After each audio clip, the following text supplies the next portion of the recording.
საღამშვიდობის ეთერშია თავისუფალი სტუდია. მე ვარ ლელა ბაღდავაძე. დატოვებს თუ არა ნაციონალური მოძრაობა ოპოზიციურ ალიანსს მიხეილ სააკაშვილის მიერ დაფუძნებულ პარტიაში უკვე ალაპარაკდნენ იმაზე, რომ ვერ იქნებიან იმ გაერთიანების ნაწილი, რომელიც ანტი-მიშას პოზიციებს ითავსებს. ვინ ქმნის პრობლემებს ოპოზიციურ ალიანსში, არის თუ არა რესურსი იმის, რომ საზოგადოებამ რეალური ერთობა იხილოს და რა დარჩება ალიანსიდან ელექტორალურ თვალსაზრისით თუ კი გაერთიანებიდან ნაციონალური მოძრაობა გავა. ეს დღეს ჩვენი საუბრის ერთ-ერთი მთავარი თემა იქნება. ჩვენს კითხვებს თემის ერთ-ერთი მთავარი ადრესატი პარტიის ნაციონალური მოძრაობის გენერალური მდივანი პეტრე ცისკარიშვილი უპასუხებს, თუმცა ვიდრე სტუმარი შემოგვიერთდება, ვიწყებთ ჩართვით საქალაქო სასამართლოდან, სადაც სულ რამდენიმე წუთის წინ თავდაცვის ყოფილი მინისტრის ჯუანშერ ბურჭულაძისა და უწყების სხვა ყოფილი მაღალჩინოსნების საქმეზე განაჩენი გამოცხადდა. მოდით ჩვენი ჟურნალისტი ეკალე მონჯავა ჩავრთოთ და ერთად გავიგოთ როგორია მოსამართლის გაწყვეტილება. ეკა საღამშვიდობის და გითხარით აი რამდენიმე საათიანი თათბირის შემდეგ რა განაჩენი გამოუტანა მოსამართლემ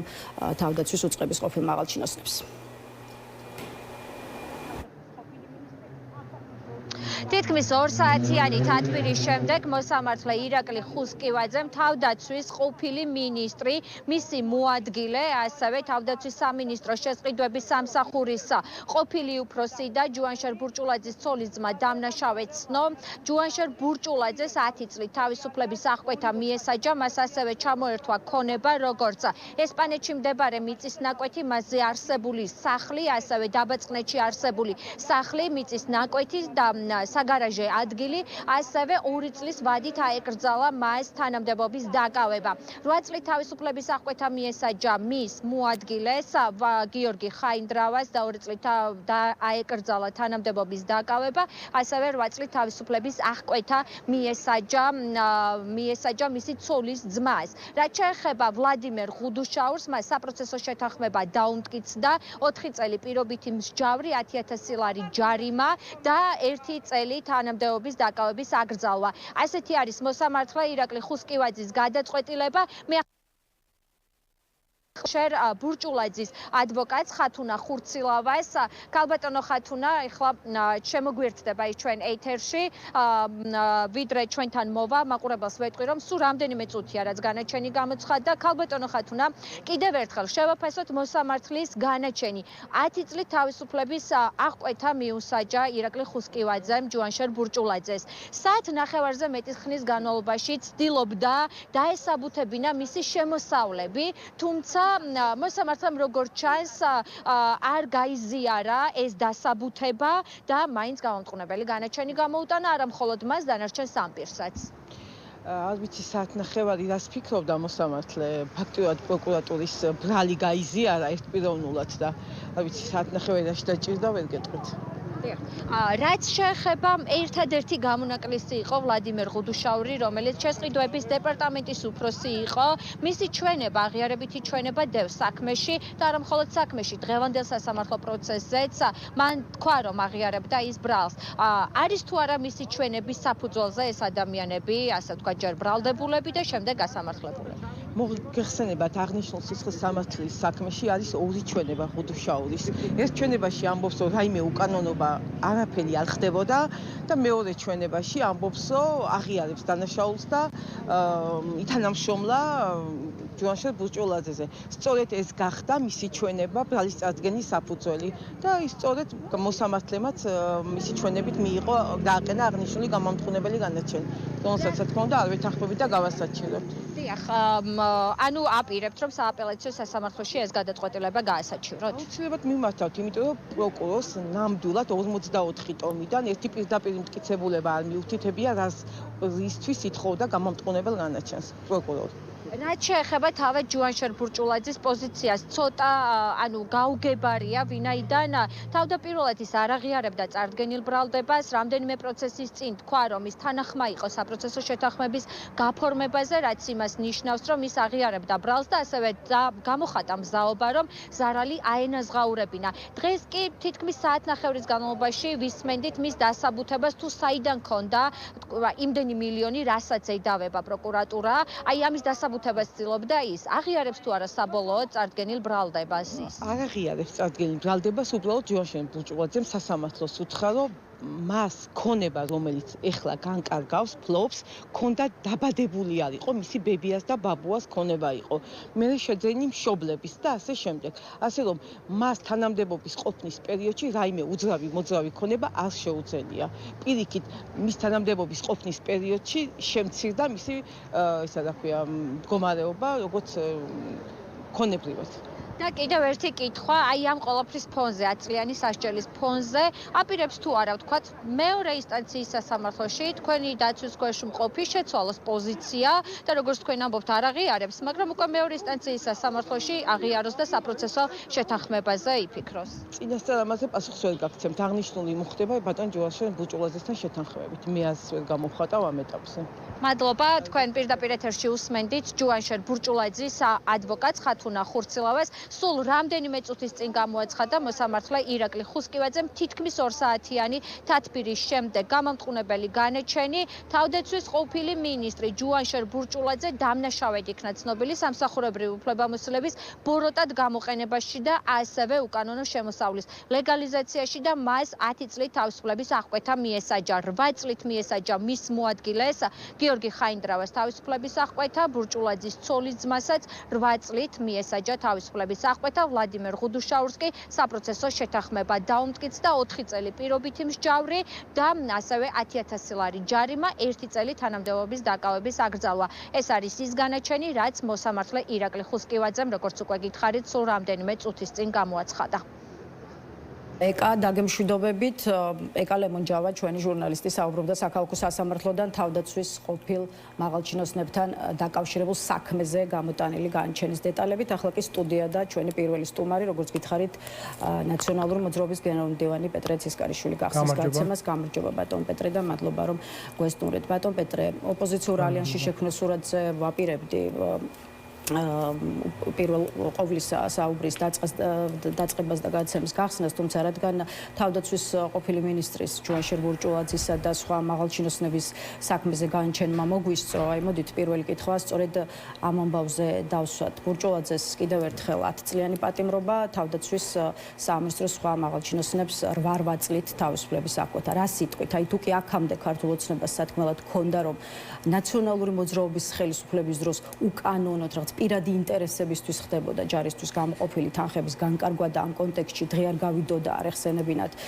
დავით კეზერაშვილი. აი ხო თავად ქართულმა ოცნებამ დაიწყო საკუთარი მინისტრების წინააღმდეგ დევნა და აი დღეს უკვე სასამართლომაც დაადასტურა, რომ ოცნების ამ შემთხვევაში ერთი კონკრეტული მინისტრი სამსახურებრივი უფლებამოსილების ბოროტად გამოყენებით უკანონოდ გამდიდრდა.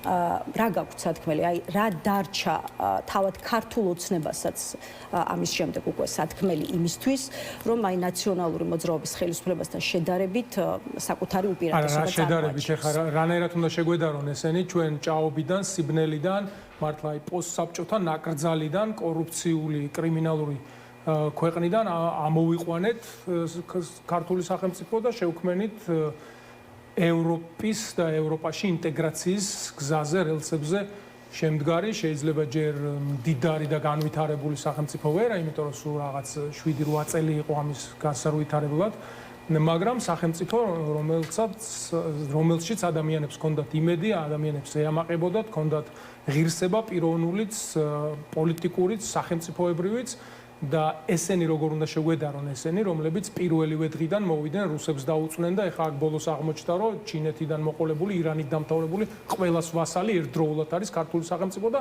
პლუს ეს ვიღაც პერსონაჟები შიგნით ფულს აკეთებენ, მილიონობით დოლარს შეულობენ ქართული ხალხის ხარჯზე, სხვათა შორის კეზერაშვილი რახან ახსენეთ, იქ ვერაფერი იმას ვერ დაუმტკიცეს, მაგრამ ეხლაც ამ კონტექსტში როგორი რაღაცა იცი, ეს კაცი აკეთებდა ფულს, არ აკეთებდა, თვითონ ყველაზე კარგად იციან, უბრალოდ რახან მათ უფროს ირაკლი ღარიბაშვილს ფეხი აუცდა პოლიტიკურად და დაპირისპირებაში აღმოჩნდა ბიძინა ივანიშვილთან და მისი დღევანდელი ფავორიტების კლანთან, კობახიძეს და ამ დანარჩენებს გულისხმობ, ამიტომაც დაისაჯა მისი, ესე ვთქვათ, ქვეშემბდომი და მინისტრი და თვითონაც ციხეში ზის და ეს ბურჭულაძეს და კიდე რამდენს ესეც გაასამართლებენ, თორე კორუფციასთან ბრძოლას კი არ უყურებთ ახლა ჩვენ და რაღაცა სამართლის და მართლმსაჯულების აღსრულებას კი არ ვადევნებთ თვალს. არამედ იმ კლანით, რომელზეც ბიძინა ილმანიშვილი განაწყენდა, უბრალოდ თავისი ესე ვთქვათ, მართული სასამართლო სისტემით დასაჯა და ჩასვა ციხეში. ეს არის და ეს მთელი ისტორია. ბატონ პეტრე, შეიძლება ითქვას, რომ არ იღებს პასუხისმგებლობას იმაზე, რაზეც საგამოძიებო უწყებები ირაკლი ღარიბაშვილის მთავრობის მინისტრებს ედავებიან, მიუხედავად იმისა, რომ ეხლა ღარიბაშვილის მთავრობასაც თავის დროზე სწორედ ოცნების პარლამენტის უმრავლესობის, ასე ვთქვათ, ნდობა და მხარდაჭერა ჰქონდა, თითქოს ოცნების ახალი პოლიტიკური კალენდრის ათვლად დაიწყო 2023 წლის დეკემბრიდან, მას შემდეგ, რაც მთავრობის თავმჯდომარის პოზიცია დაიკავა ირაკლი კობახიძემ. აი, რამდენად გამოუვა ქართული ოცნების დღევანდელ შემადგენლობას, თქვენი აზრით, გაემიჯნონ მათივე ძველ პრემიერებსა და მინისტრებს. სხვადასხვა ამ თქვენ შეკითხვაზე ხა გამეღიმა, იმიტომ რომ ტრამპის ადმინისტრაცია როდესაც მოვიდა 2024 წელს აირჩიეს ტრამპი და 25 წლიდან შევიდა მოქმედებაში, ხო?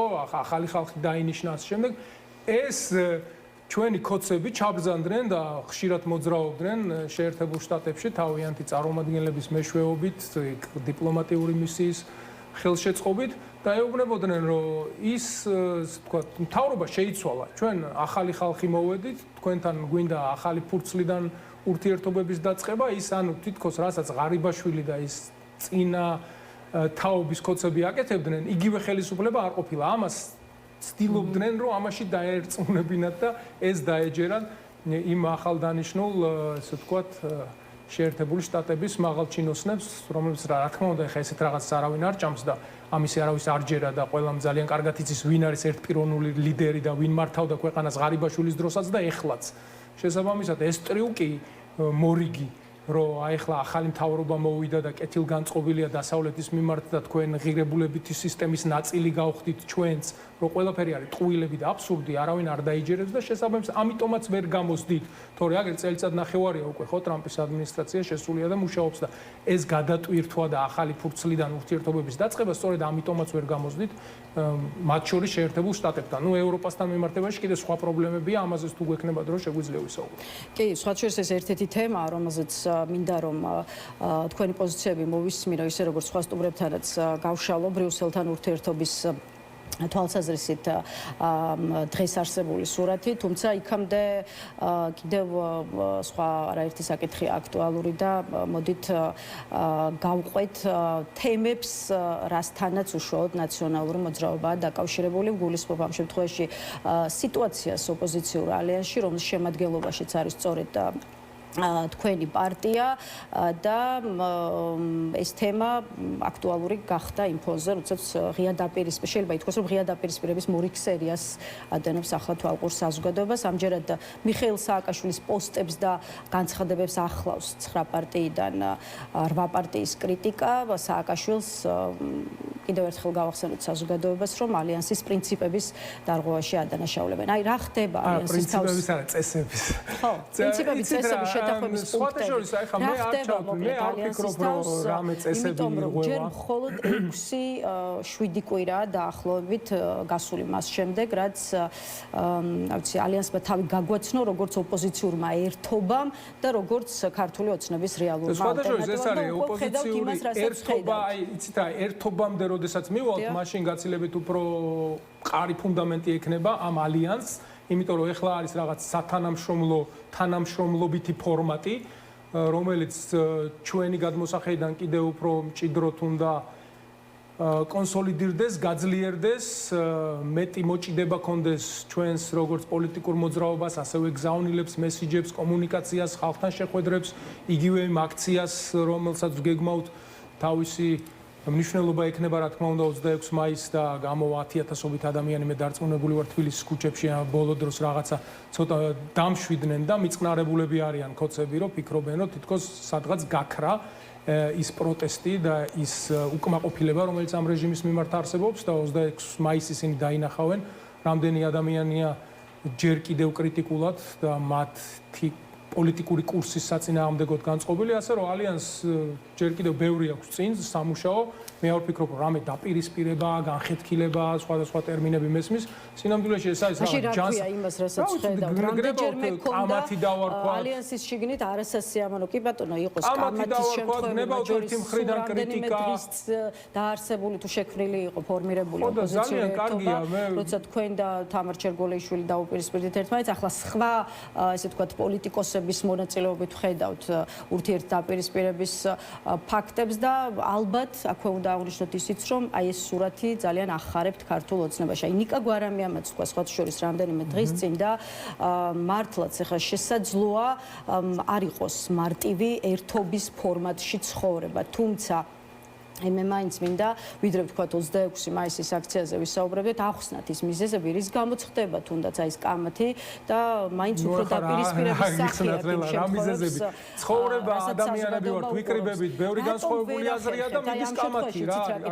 რამე საოცრება ხდება. ვერ ახერხებთ, რომ აი შიდა პრობლემები რაც შესაძლოა ალიანსის შიგნით არსებობდეს, აი თუნდაც ის რომ ერთმანეთი არ მოგწონთ, გარეთ ყველა ძალიან მოწონს ერთმანეთი. პოლიტიკურად რო არ მოწონდეს ამ ხალხს ერთობას არ შექმნიდნენ, ანუ მოწონდეს რა ერთიან ღირებულებით სისტემაში საგარეო პოლიტიკური საერთო ვექტორის ერთგულები რო არ ვიყოთ და ამ ხელისუფლების ცვლილება რო არ გვინდოდეს და ბიძინა ივანიშვილთან დაპირისპირებულები რო არ ვიყოთ, მაშინ ეს თანამშრომლობის ფორმატიც არ შეიკრიბებოდა. შესაბამისად, ამ შემდეგ ეტაპზე, შემდეგ საფეხურზე გადავიდეთ, ამ ფორმატის შიგნით იქნება თუ კრიტიკა ერთი მხრიდან ან მეორე რაღაცა კამათი, მე მგონი, მით უმეტეს, როდესაც ადამიანს იქ არ შეუძლია იკამათოს მიხეილ სააკაშვილს გულისხმობ და არ ეძლევა უფლება, რომ თავისუფლებაზე იყოს თავის სამშობლოში და იმ ქართულ სახელმწიფოში, რომელიც მან შექმნა, Facebook პოსტებით გამოეხმაუროს, არ აქვს ამ კაცს უფლება, ცენზურა უნდა დაუწესოთ, რომ თუ რაღაცას ჩათვლის და გაკრიტიკება მოუნდება ამა თუ იმ ჩვენი მხრიდან პოლიტიკური, აი ამ ალიანსის მხრიდან პოლიტიკური გადაწყვეტილების ან მოძრაობის თავისი აზრი გამოთქმას ყოველგვარი პოლიტიკური რაღაცა თავდასხმის და ბრალდების გარეშე, რა თქმა უნდა, მე ვფიქრობ, რომ ეს პირიქით კარგად წაადგება და მისი გამოცდილება და პოლიტიკური წონა ჩვენს სასარგებლოდ უნდა გამოვიყენოთ ალიანსმა. სააკაშვილის მოთხოვა, რომ დისტანცირდეს პოლიტიკური პროცესებისგან და წერილები არ დაწეროს, მით უფრო რომ საუბრობთ ადამიანზე, რომელიც ციხეში ზის, თუმცა აქ შეიძლება დავსვათ კითხვა ასეც, რატომ არ შეიძლება, რომ მიხეილ სააკაშვილმა თუ კი მას გარკვეული შენიშვნები და პრეტენზიები აქვს ოპოზიციის მუშაობასთან დაკავშირებით, ეს დააფიქსიროს არა ღია და საჯაროდ, არამედ აი რაღაც სამუშაო ფორმატში მოხდეს ამ წერილების გაცნობა შესაბამისი პარტიისთვის. მიშა სააკაშვილი ის მხოლოდ ახლა თავის პარტიის და ალიანსის შიგნით არა, ის ქართულ ხალხს ელაპარაკება და საქართველოს ისტორიისთვისაც წერს ხშირად იმ თავის მოსაზრებებს, რომელსაც ის აჟღერებს, თუ რომელსაც ის მოგვაწვის აი ამ ტექსტური შეტყობინებების მეშვეობით და სოციალური ქსელებით. შესაბამისად, ახლა ნამდვილად ცენზურას ვერავინ დაუწესებს და მოდი შენი პარტიის გავლით და მეშვეობით, შემდეგ თათბირზე ვიღაცა მოვიდეს და შენი აზრი მოგვახსენოს, მით უმეტეს, როდესაც იმ თათბირებზე დადიან ასევე დამოუკიდებელი თავისუფალი ადამიანები, რომლებსაც ასევე თავისი შეიძლება განსხვავებული აზრი ჰქონდეთ და ის ჰქონდეთ პირველ რიგში დასაფიქსირებელი. ასე რომ მე აქ რაღაც განსაკუთრებულს ვერაფერს ვხედავ, ყველაფერს მოევლება, მიეხედება და უფრო მეტიც მე ვფიქრობ, რომ აი ამ კამათში თუ კრიტიკაში გაძლიერდება კიდევაც ეს ჩვენი ალიანსი. ანუ არა თუ მიდიხართ და არა თუ იშლებით პირიქით გაძლიერებით, იმიტომ რომ საბოლოოდ შექმნილია მოცემულობა, როცა კიდევ ერთხელ ოპოზიციურ ალიანსში შემავალი პარტიები მიხეილ სააკაშვილის ალიანსის პრინციპების ურთიერთ თანამშრომლობის, ურთიერთ პატივისცემის და თავდასხმისგან თავის შეკავების პუნქტების დარღვევაში ადანაშაულებს, ამას მეორე მხრივ უპასუხა როგორც მესამე პრეზიდენტმა, ისე ცალკეული პირების პასუხის მოჰყვა მე ამას უკან და მე მინდოდა დღეს გამესვა თქვენთვის კითხვა, რა პერსპექტივა აქვს ოპოზიციურ ალიანსში ნაციონალურ მოძრაობას ყოფნას თქო და ის განცხადებები, რომელიც თუნდაც გუშინ გაკეთდა თქვენი თავმჯდომარის მხრიდან, ხომ არ ნიშნავს იმას, რომ არაფერი განცხადებები კონკრეტული არ გაკეთებულა, ჩვენ არსად გასვლას და ესე ვთქვათ, გაბუტვას არ ვაპირებთ, პირიქით მიგვაჩნია, რომ კამათიც, კრიტიკაც და პოლიტიკური ცხოვრება უნდა იყოს ჯანსაღი, ცოცხალი და ადამიანებს თავისი აზრის გამოთქმის ყოველგვარი აი ბრალდების, ლანძღვაგინების და ასე ვთქვათ, დაპირისპირებების გარეშე უნდა შეეძლოთ და ასეც არის და მომავალშიც ასე იქნება და კიდევ ერთხელ პირიქით უფრო გაძლიერდება ჩვენი ალიანსი და თითოეული პარტია ამ ალიანსში შემავალი ყველა თავ-თავის, ესე ვთქვათ, პარტიული ინფრასტრუქტურის ორგანიზაციების გაძლიერებაზე იმუშავებენ, ისე როგორც ერთობლივი კომუნიკაციის კიდევ უფრო მეტად კონსოლიდირებაზე და ხალხამდე კარგად მიტანაზე ვიმუშავებთ ყველა ერთად იმისათვის, რომ ჩვენ რა გვჭირდება რეჟიმის დასასრულებლად, ხო? რომ შენს მხარეს ამ ალიანსის თუ რაც ერქმევა ამ ოპოზიციურ ერთობას საბოლოო ჯამში, ჩვენ მხარეს იყოს ქართული საზოგადოების აბსოლუტური უმრავლესობა. ამას რომ მივახციოთ, გვჭირდება ჯერ ესეთი პოლიტიკურად უფრო მეტი კონსოლიდაცია, მხოლოდ ესეთი თანამშრომლობითი ფორმატი საკმარისი არ არის და მეორე, ხალხის მომხრობა იმ თვალსაზრისით, რომ კოცები არ მოგწონს, გასაგებია ვინც არიან, ვისაც ემსახურებიან, რასაც აკეთებენ, როგორ გააძვირეს ცხოვრება, როგორ შეულობენ თვითონ მილიონებს ქართველი ხალხის ხარჯზე, მაგრამ მეორე მხარეს ვხედავთ, ვინ შეიძლება იყოს მთავრობაში ამათი ალტერნატივა, ვისი ხელით, ვისით ჩანაცვლდება, ანუ ხალხის ხელით მოხდება ეს ყველაფერი, რა თქმა უნდა, მაგრამ ვინ არიან ის პოლიტიკური ლიდერები და ჯგუფები, რომელიც ჩაანაცვლებენ ბიძინა ივანიშვილს და მის მარიონეტებს ხელისუფლებაში, ამასაც უნდა ხედავდეს და მათი ჩვენი ამ ერთობის მომხრე უნდა იყოს ჩვენი საზოგადოების აბსოლუტური უმრავლესობა და მაშინ დაიწყება სწორედ ცვლილებები. მაშინ შეგვეძლება ჩვენ საუბარი თავისუფალ და სამართლიან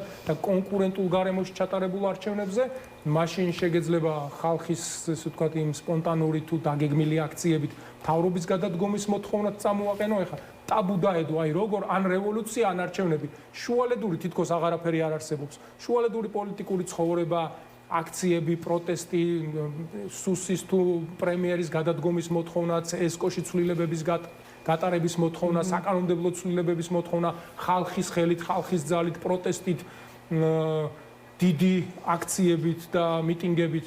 ეს ყველაფერი ჯერ კიდევ წინა აქვს და განსაკუთრებით იმ ფონზე, როდესაც მათი პატრონი დღითიდღე კიდევ უფრო მეტად სუსტდება პუტინს გულისხმობ. პუტინის დასუსტებასთან ერთად, რა თქმა უნდა, ამათი რეჟიმიც მოირყევა და დასუსტდება. შესაბამისად, ჩვენ ხალხს ექნება გაცილებით უფრო მეტი შესაძლებლობა, რომ თავისი ხმა და სიტყვა გააგონოს ხელისუფლებას და ხალხმა ოპოზიციასთან ერთად, რა თქმა უნდა, დაანიშნინოს არა ისე უბრალოდ ტექნიკურად დაგვინიშნე ახალი არჩევნები, არამედ ახალი არჩევნები რო იქნება, ვადამდელი იქნება ის თუ ვადიანი მორიგი არჩევნები თუ მთავრობის გადადგომის პირობებში თუ ისა ამას არ აქვს მნიშვნელობა. უნდა იმ არჩევნებზე გარკვეული იყოს მინიმალური სტანდარტები არჩევნების ჩატარების პროცესის. სუსის ადმინისტრაციის და აი ამ კაბალური კანონმდებლობის განთავისუფლებული უნდა იყოს ეს არჩევნები. ითხოვს არჩევნებს სამართლიანი საარჩევნო პირობებით. რადგან არჩევნები ახსენეთ ბატონ პეტრეს ხოთ შორის აი ახლახან ჩატარდა ხო უნგრეთში საპარლამენტო არჩევნები და აი უნგრეთის არჩევნების შედეგების ფონზე საქართველოშიც დავინახეთ ერთგვარად კრიტიკული განწყობები იმასთან დაკავშირებით, რატომ არ არიან ქართული ოპოზიციის რიგებშიც, ასე ვთქვათ, მადიარები. აი იმის მიზეზი და ისევ იმ თემამდე მივდივართ, რაზეც დავიწყეთ ჩვენი ინტერვიუ. აი იმის მიზეზი, რომ ქართულ ოპოზიციას არ ყავს მისი მადიარი. უნდა ვეძებოთ ხოლმე ქართულ ოცნებასა და ოპონენტების მიმართ მის პოლიტიკაში, თუ ამავე დროს ამის მიზეზი არის თვითონ ოპოზიციაშიც. არა, იცით რა, ეხლა ეს თქვენ ისეთ ქათამი და კვერცხის პრობლემასავით არის ჯერ მადიარი და მერე ერთიანობა თუ ჯერ გაძლიერება და მერე მადიარი თავისით გაჩნდება. აი როგორ ხედავ და მე ვფიქრობ, ეხლა ამ ჩვენ რეალობაში რაც არის ოპოზიციის საკეთებელი არის თავარი ის, რომ გეოპოლიტიკურ კონტექსტს და იმ ლანდშაფტს, რომელიც თავისით დაალაგდება მეტნაკლებად ახლა ჩვენ ჩარევის გარეშეც მოევლება, ევროპამ ზუსტად იცის, განსაკუთრებით დღეს გამოვიდა ის ძალიან მნიშვნელოვანი და ამდენი ხნის ნანატრი ინფორმაცია უკრაინის 90 მილიარდი ევროთი დაფინანსებასთან დაკავშირებით, შემდეგი დაახლოებით 2 წლის განმავლობაში ფინანსური პრობლემები და შესაბამისად შეიარაღების პრობლემები უკრაინას არ ექნება. აქედან გამომდინარე, გაცილებით უფრო მეტი რუსი მობილიზებული იქნება ლიკვიდირებული უკრაინის ფრონტზე, რაც თავისთავად გააჩენს როგორც პოლიტიკურ, ასევე პირველ რიგში ეკონომიკურ და ფინანსურ პრობლემებს რუსეთის შიგნით, კრემლით შეირყევა. შესაბამისად, ამათი, ასე ვთქვათ, ამათზე ხელის დაფარებისთვის და პატრონობისთვის ისინი ვეღარ მოიცლიან, ისინი ერთ-ერთზე დარჩებიან ქართულ ხალხთან და აქეთ მხარეს სწორედ ქართველი ხალხის შენ კონსოლიდირებული ხარდამჭერთა უმრავლესობა უნდა ყავდეს მზად იმისათვის, რომ პოლიტიკური ცვლილებები მოხდეს და ბიძინა ივანიშვილმა და მისმა რეჟიმმა დანიშნოს ის სამართლიანი და თავისუფალი არჩევნები. ბატონ პეტრე, კიდევ ერთი, აი შეიცვალა ხელისუფლება, წავიდა ქართული ოცნება და დგება რა ვითარება ახლა ამაზე მინდა ვისაუბროთ, ანუ ვიღებთ კოალიციურ მთავრობას თუ ნაციონალური მოძრაობის ხედვები არის რაღაც სხვა და რატომ მინდა ამ კითხვის დასმა მიხეილ სააკაშვილის მიერ დღეს გამოქვეყნებული საკმაოდ ვრცელი პოსტის ერთი ნაწილი იქცევს ყურადღებას და დიდი ალბათობით ეს ნაწილი ასევე კრიტიკის და განხილვის საგანი გახდება. მხედველობაში მაქვს სააკაშვილის პოსტი, სადაც ის წერს შემდეგ რამეს. ახლა გამეფებული კონცეფცია, რომ მხოლოდ კოალიციური მთავრობა გადაარჩენს საქართველოს, კოალიციური მთავრობა არის დემოკრატიული მმართველობის ყველაზე უარესი ფორმა, იმიტომ რომ კოალიცია იწვევს პოლიტიკურ კორუფციას, როცა რესურსები იმის მაგივრად რომ ხალხისკენ მიიმართოს, კოალიციის სხვადასხვა წევრების მოსყიდვას ხმარდება. ასევე კოალიციის პირობებში ბევრად უფრო ჭირს გაწყვეტილების მიღება და ასე შემდეგ და ასე შემდეგ. რეფორმების გატარება და ასე შემდეგ. ამ მოსაზრებას ეს განცხადება უნდა გავიგოთ თუ არა იმ და გვარად, რომ აი მოძრაობა საქართველოს ამორჩევს ისევ ასე ვთქვათ ერთპარტიულ მმართველობას სთავაზობს და სხვაგვარ მართვას არც კი განიხილავს. ერთპარტიული მმართველობა არაფერს შუაში, აი ჩვენ სხვათა შორის ლელა თქვენთანაც ამით დავიწყეთ საუბარი, რომ ჩვენ ველოდებით, რომ ალიანსი კიდევ უფრო მეტად კონსოლიდირდება და ერთიან პოლიტიკურ ორგანიზმად გარდაიქმნება და შესაბამისად ახლა თქვენ მადიარის მაგალითი მომიყვანეთ, არის იქ რამე კოალიციის მსგავსი გამოჩნდა ლიდერი, გააერთიანა ოპოზიცია, დაეჯახა ერთ-ერთზე ორბანს და დაამარცხა კიდევაც. საბოლოო ჯამში ალბათ რეცეპტი ასეთი საქართველოში, ხა ბევრი ამბობს, რომ იქ ხალხს არ იჭერდნენ და მეტნაკლებად დამოუკიდებლობაში სამართლიანი სტანდარტების პრინციპის დაცვით ჩატარდა საარჩევნო პროცესი და არ აყალბებენ და არ იპარავენ, მაგრამ ასევე როდესაც დაინახავენ ხალხის აი ამ კონსოლიდირებულ პოზიციას, ვერცაკ ვერ მოიპარავენ იმ არჩევნებს. ანუ საბოლოო ჯამში ერთ პარტიად შეიძლება ჩამოყალიბდეს. რატომ არ შეიძლება ხა მიშა სააკაშვილი ყოველთვის იყურება წინ მომავალში 1-2 წლის შემდეგ ასევე თვალყურს ადევნებს და ფორმულაში შეყავს ის გეოპოლიტიკური კონიუნქტურა, რაც შეიძლება ამ პერიოდის განმავლობაში დაჯდეს ამ წლის ბოლოს, მომავალი წლის ამ დროისთვის და აქედან გამომდინარე საუბრობს, რომ როგორც კი მაგ კონკრეტულ მომენტში ოცნება იქნება აბსოლუტურად დასუსტებული და აქეთ მხარეს კონსოლიდირებული გექნება მხარდაჭერა, აღარ არის საჭირო შემდეგ ამ ოპოზიციის უკვე ხელოვნურად პატარ-პატარა პარტიებად დაყოფა და კიდევ ერთხელ აქედან გამომდინარე სტატუს კოს ბიძინა ივანიშვილისთვის შენარჩუნება და აი ესე ვთქვათ მოგებული თამაშის ხელიდან გაშვება. შესაბამისად აქეთ მხარეს კონსოლიდირებული ერთიანი პოლიტიკური ჯგუფი ერთ-ერთზე თუ დაუპირისპირდება, როდესაც იარსებებს ასეთი პოლიტიკური რინგი ბიძინა ივანიშვილს და მის ქართულ ოცნებას, მე დარწმუნებული ვარ, რომ გამარჯვებაც დადგება აქეთ მხარეს, იმიტომ რომ წარმოუდგენელია ქართულ ხალხს უნდოდეს ისეთი ეკონომიკური ყოფა, რომელშიც ახლა ბიძინა ივანიშვილი ჩვენ ყველას გვაცხოვრებს, ისეთი პოლიტიკური საგარეო კურსი, რომლითაც აი ამ ბოლო წლების განმავლობაში მივდივართ, რუსეთის უკანა ეზოში, ირანთან მეგობრობის, ასე ვთქვათ და სამძიმრებზე სიარულით თავის მოწონება, ცენტრალურ აზიაში ვიღაცისთვის ხელის ჩამორთმევა და ამაზე დარქმევა, რომ თურმე საგარეო ვიზიტი შედგა და ვაშინგტონის, ბრიუსელის და ჩვენი დასავლელი ყველა პარტნიორის უგულებელყოფა და უფრო მეტიც ლანძღვა და თავდასხმა და გინება, როდესაც ქართველი ადამიანის და ჩვენი სახელმწიფოს პოლიტიკური და უფრო მეტიც კულტურული იდენტობის ნაწილიც არის ევროპელობა და იმ საერთო პოლიტიკურ, ეკონომიკურ ოჯახში გაერთიანებისკენ მისწრაფება.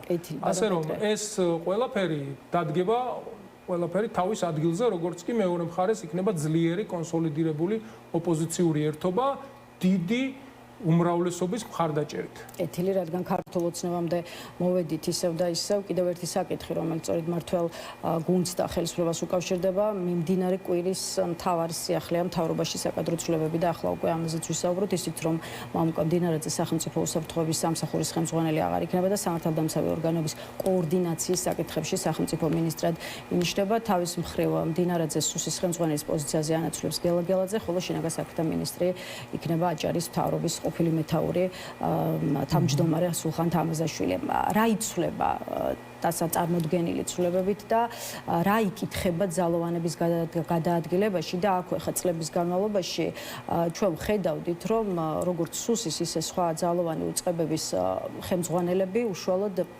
ბიძინა ივანიშვილის დობით აღჭურვილი ადამიანები იყვნენ, სუს ხელმძღვანელობდა ვახტანგ გომელაური, შემდეგ უკვე გრიგოლი ელუაშვილი, თუმცა მას მერე რაც სუსში შევიდა მამუკა მდინარაძე, აი საექსპერტო თუ პოლიტიკური წრეების წარმომადგენლების მხრიდან ვისმედით განცხადებებს, რომ ბიძინა ივანიშვილმა ძალაუფლება გადააბარა ირაკლი კობახიძეს. აი თუ კი ეს ასე იყო, მაშინ ახლა რა ხდება, როგორ ფიქრობთ, 8 თვის თავზე მას შემდეგ რაც სუსის ხელმძღვანელი გახდა. პრაქტიკულად ლელა თქვენ თვითონ გაეცით შეკითხვის პასუხი, იმიტომ რომ ეს არის ხო ბიძინა ივანიშვილის და ქოცური ხელწერა, რომ ერთი კაცის პრემიერად წოდებული სუბიექტის ხელში კი არ იყოს კონსოლიდირებული მთელი ძალაუფლება და ყველა მინისტრი მისი დანიშნულები კი არ იყვნენ, არამედ ბიძინა ივანიშვილი უბალანსებდეს რამდენიმე, ასე ვთქვათ, საკვანძო სამინისტროში თავისი საკუთარი კადრების ჩასმით და წარდგინებით და ალბათ ესეც ხდება, მაგრამ ამას ხო დიდი მნიშვნელობა არ აქვს. ბიძინა ივანიშვილი ყველაფერს აკეთებს იმისთვის, რომ თავისი ძალაუფლება და ხელისუფლებაში ყოფნის პერიოდი მაქსიმალურად გაიხანგრძლივოს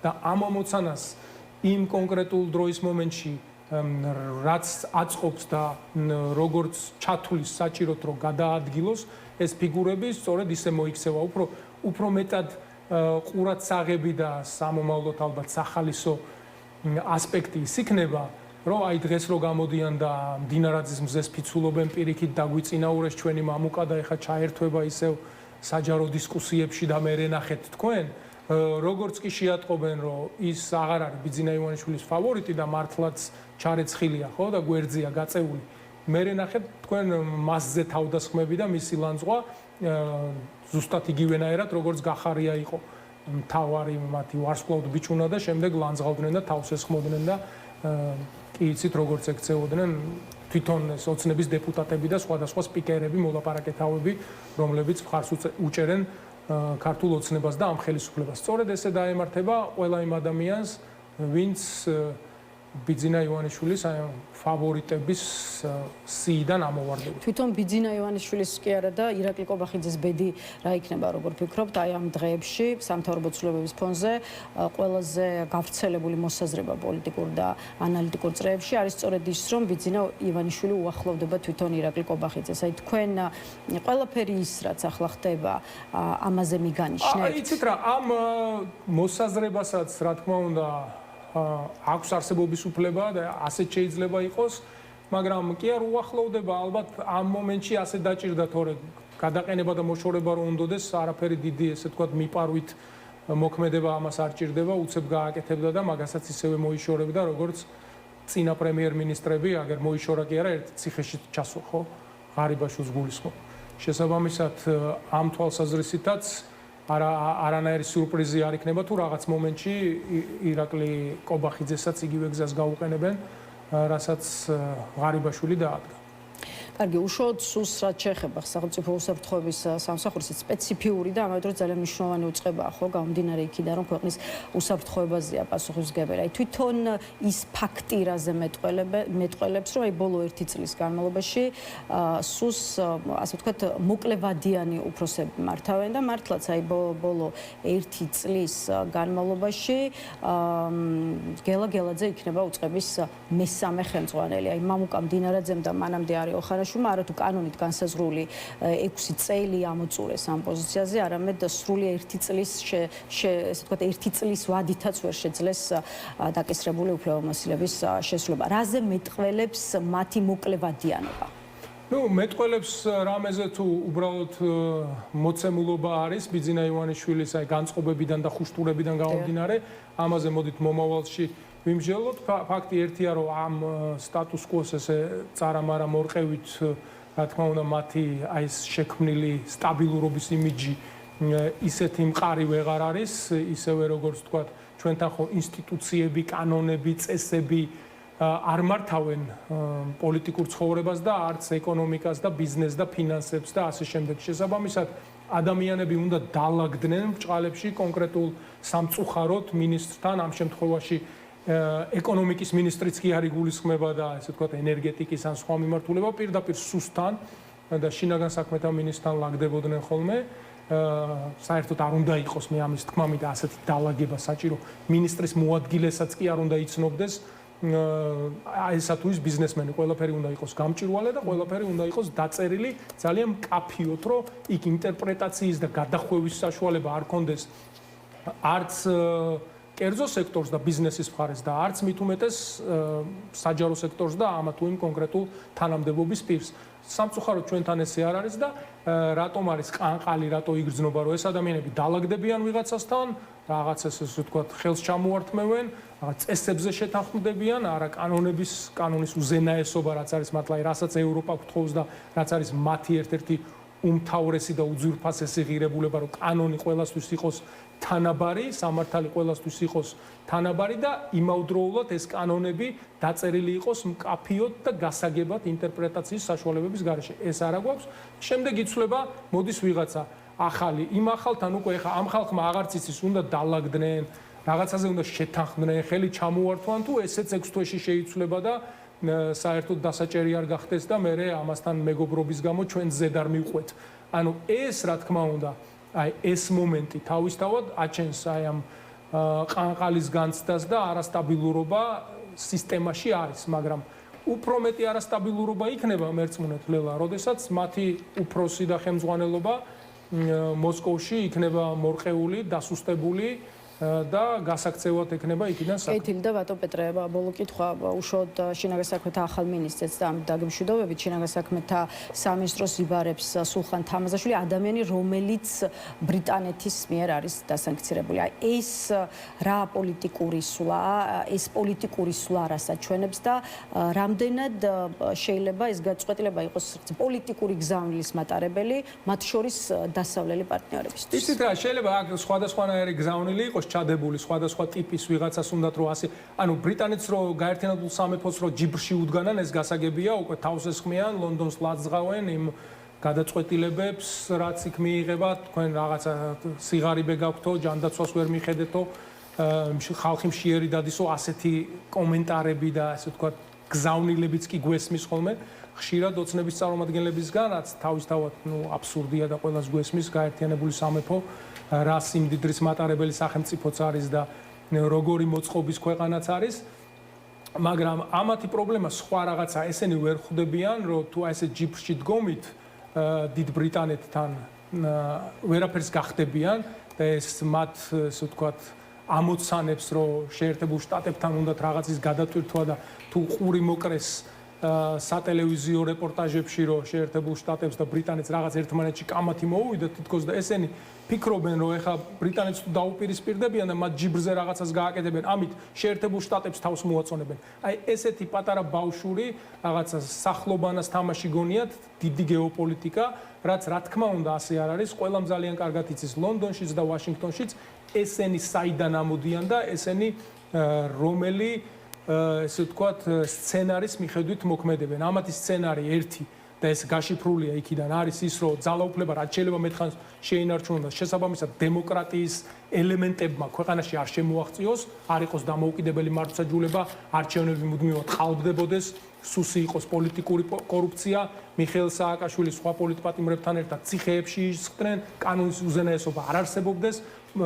პროტესტისთვის ქუჩაში გამოსულ ადამიანებს თავში წიხლებს უტყავდნენ ესეთი სახელმწიფო უნდა და ესეთ სახელმწიფოს ვერც გაერთიანებული სამეფო დაგიმეგობრდება და დაგიპარტნიორდება და ამაზე თვალს არავინ დახუჭავს და მეორე მხრივ ვერც და არც ვაშინგტონი არ გაპატიებს ესეთ მიდგომას შენ აქ რაღაცა თუ ცდილობს ამითი ვიღაცასთან ჯიბრში დგომით კოჭი გაუგორო ეხა რაღაც დაპირისპირებასავით კამათივით მოუვიდა თქვათ ჯორჯა მელონის და დონალდ ტრამპს ხო იგივე ალბათ მიადევნებთ კურსი რაღაც რომის პაპის საკითხების სხვა ბაზების გამოყენება არ გამოყენება ეხა ესენი რომ გავარდნენ და იტალიას დაარტყან და იტალიის ჯიბრზე რაღაცა გააკეთონ ამითი გონია კოც რომ ამერიკის გულს მოიგებს რა თქმა უნდა არა იმიტომ რომ მეორე ასპექტსაც აქვე გეტყვით და თუ გნებავთ ამაზე დავასრულო რომ ყველა ხედავს ისევ და ისევ ევროპაც და შეერთებული შტატებიც რომ გარდა იმისა რომ დემოკრატიის რაღაცა პატარა ყლორტების ამოსვლა არ უნდათ ჩვენ ჩაკეტილ კოცურ სისტემაში ასევე მოქმედებენ პუტინის და რუსეთის დავალებით, როდესაც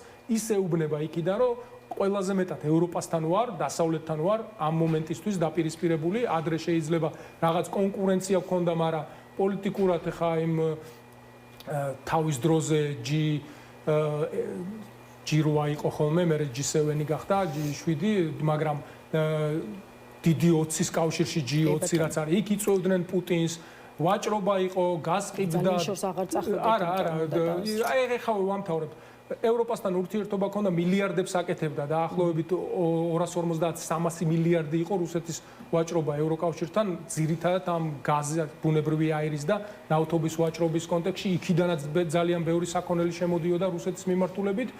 და ეხლა ეს ყველაფერი მორჩა, ჩაიკეტა, უკვე მე-20 პაკეტს იღებენ სანქციების და პირიქით უკრაინას ფულს აძლევენ და შეიარაღებას აწვდიან და ასე შემდეგ. ანუ ყველაზე დიდი ჩემი მოწინააღმდეგე და მტერი არის ევროპა და თქვენ, ჩემი პატარა ვასალი სახელმწიფო რო ხართ აქ, მე უნდა მეხმარებოდეთ და ევროპასთან მეგობრობას აპირებთ და დიდ ბრიტანეთთან მათ შორის, რა თქმა უნდა, ამის უფლებას არ მოგცემთ და ამის აი სწორედ ამ დავალების შესაბამისად რომ მოქმედებს ქართული ოცნება ეს იციან დასავლეთში. რაც არ უნდა ისაუბროთ ქართულ ოცნებაზე, ფაქტი არის ის, რომ ჯერ კიდევ ქართული ოცნება რჩება ხელისუფლებაში და მას დღევანდელი ოპოზიციური სპექტრი ვერაფერს უხერხებთ. აი ბოლოს გულწრფელად შეგიძლიათ გითხრათ და ამაში იყო გულწრფელი, რომ დღევანდელი ოპოზიციური ალიანსი და ეს 9 პარტიის გაერთიანება მივა რეალურ თარიღი გითხრათ, როდის უნდა მოხდეს? მივა რეალურ ერთობამდე თქვენი აი რაღაცა. რეალურ ერთობამდეც რეალურ ერთიანობამდეც მივა. რაც თავარია. ჩხუბი და კამათი შეიძლება სულ მუდმივად იყოს. ლელა, ჩხუბი, კამათი, რაღაც გაუგებრობები, სულ რო ერთი პარტია ვიყოთ, იმ ერთი პარტიის შიგნითაც არის ხოლმე. საერთოდ ამაში ვერანაირ პრობლემას მე ვერ ხედავ. თავარია რომ ისეთი კონსოლიდაცია და ისეთი ტიპის ერთიანობა მოხდეს, რაშიც ჩვენი ხალხი დაინახავს ალტერნატივას, სადაც გამოყვება ოღონდ რაღაცა ეხლა 20 და 25% კი არა, აბსოლუტური უმრავლესობა, იმიტომ რომ შეიძლება დემოკრატიულ სახელმწიფოებში რაღაც პატარა პროცენტითაც კი იგებენ არჩევნებს, ხო? 50%-ზე დაბალ შედეგს აჩვენებენ, ახლა მადიარი არ მყავს მხედველობაში, მაგრამ აგერ აი რამდენი ერთი წელიწად ნახევარია, რაც ჩატარდა გერმანიაში არჩევნები და 30%-ზე ნაკლები აიღო მერცის პარტიამ, ხო, CDU, მაგრამ მაინც ხელისუფლებაში მოვიდა, იმიტომ რომ იქ ესეთი იმდენად კონსოლიდირებულია დემოკრატიული ინსტიტუტები, რომ ესეც საკმარისია უმრავლესობისთვის, შემდეგ ესე ვთქვათ კოალიციებისთვის და ასე შემდეგ, მაგრამ ჩვენთან აუცილებელია ესეთი ტიპის დიქტატურაში, რომ 70-75%-ზე მეტი იყოს შენ მხარეს, მიხეილ სააკაშვილი გააგრძელებს პოსტების გამოქვეყნებას ძალიან აქტიურად გააგრძელებს, რა თქმა უნდა, თვითონაც ხო შევწირდა საკუთარი პოზიციების დაფიქსირებას, მათ შორის ღია კრიტიკას ოპოზიციის მისამართი. არა, მაინდა კრიტიკის პოსტები კი არ იქნება ყოველი მეორე, ყველა ტიპის პოსტი უნდა იყოს. ჩვენ პირიქით ველოდებით რომ მიშა სააკაშვილისგან იყოს თავისი მოსაზრება, ის ხო ჩვენი ანუ კრიტიკას და ალიანსზე კი არ არის მიძღვნილი ყველა პოსტი, ის ესაუბრება ხალხს, ჩვენს მეგობრებს, მის პოსტებს ახლა თარგმნიან და კითხულობენ ხო იგივე მის მეორე ქვეყანაშიც ვისი მოქალაქეც არის უკრაინაში და დასავლეთშიც და ყველას ძალიან აინტერესებს და რაც უფრო მეტად აქტიური იქნება, მით უკეთესია. პრობლემა არის ის, რომ სხვათა შორის ყველას და სამარცხვინოთ, მათ შორის ჩვენი მეგობრების დასავლეთში, რომ მიშა სააკაშვილი ვერავინ ვერ მოახერხა და ვერ გაანთავისუფლა ამ ორი დიქტატორის პირობებში, ერთი იქიდან პუტინი, მეორე აქ ივანიშვილი, რომლებსაც არც ერთ საწყობს მიშა თავისუფლებაზე და არც მეორეს. პუტინს არ უნდა რომ მიშა იყოს თავისუფლებაზე კიევში, ბიძინას არ უნდა რომ მიშა იყოს თავისუფლებაზე თბილისში. და შესაბამისად არის გამოკეტილი იმ საპყრობილეში, სადაც არის. აქედან გამომდინარე, თუ რაც უფრო მეც იაქტიურებს სოციალური ქსელებით და იგივე Facebook პოსტებით, პირიქით კარგი იქნება და მეტად მიიტანს თავის სათქმელს ხალხამდე. მადლობა ბატონ პეტრე სტუმრობისთვის, დაგემშვიდობებით დღეს სამით ნაციონალური მოძრაობის გენერალური მდივანი პეტრე ცისკარიშვილი პასუხობდა ჩვენს კითხვებს. ახლა კი თავისუფალ სტუდიაში შემოგვერთება კოალიცია ცვლილებისთვის ერთ-ერთი ლიდერი გიორგი ბუტიკაშვილი. ეს კოალიციაც ამ ოპოზიციური ერთობის ერთ-ერთი მნიშვნელოვანი ნაწილია, რომელშიც არსებულ პრობლემაზეც პეტრე ცისკარიშვილთან უკვე ვისაუბრეთ, თუმცა მინდოდა რომ გაერთიანებაში შექმნილ დაპირისპირებაზე ალიანსში შემავალი სხვა პარტიების წარმომადგენელთა პოზიციებიც მოგვესმინა, ამიტომ მაც გიორგი ბუტიკაშვილი დღეს არის ჩვენთან. რა სჭირს ოპოზიციურ ალიანსს და შესაძლებელია თუ არა ამ ერთობის გადარჩენა, ვიწყებთ სწორედ ამით, თუმცა რა თქმა უნდა სასაუბრო სხვა არაერთი საკითხია.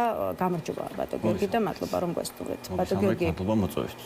მართლაც არაერთი საკითხია შეფასების საგანი, თუმცა დღეს დღეს მინდა დავიწყოთ სწორედ იმ პრობლემებით, რაც ღიად ჩანს, რომ არის ოპოზიციურ ალიანსში, ჩანს, რომ არც ისე მარტივია სხვა პარტიებისთვის ერთობაში ყოფნა ნაციონალურ მოძრაობასთან ერთად, ის კი მაშინ, როდესაც ჯერ ორი თვისაც არ არის თქვენი ალიანსი და აი უკვე ურთიერთდაპირისპირების მე რამდენი სერიას უყურებთ. მიზეზი ხა უკავშირდება ნაციონალურ მოძრაობას, მის ცალკეულ წარმომადგენელს უმეტესად მიხეილ სააკაშვილს, თუმცა რაც არ უნდა იყოს მიზეზი, თავარი მაინც არის ფაქტი იმის შესახებ, რომ აი ერთობაში რომელმაც თავი გაგვაცნო როგორც ოპოზიციური ძალა, ოპოზიციური გაერთიანება და ქართული ოცნების რეალური ალტერნატივა ხედავთ მუდმივ დაპირისპირებას. აი შეგიძლიათ ასე ვთქვათ გულწრფელად გვითხრათ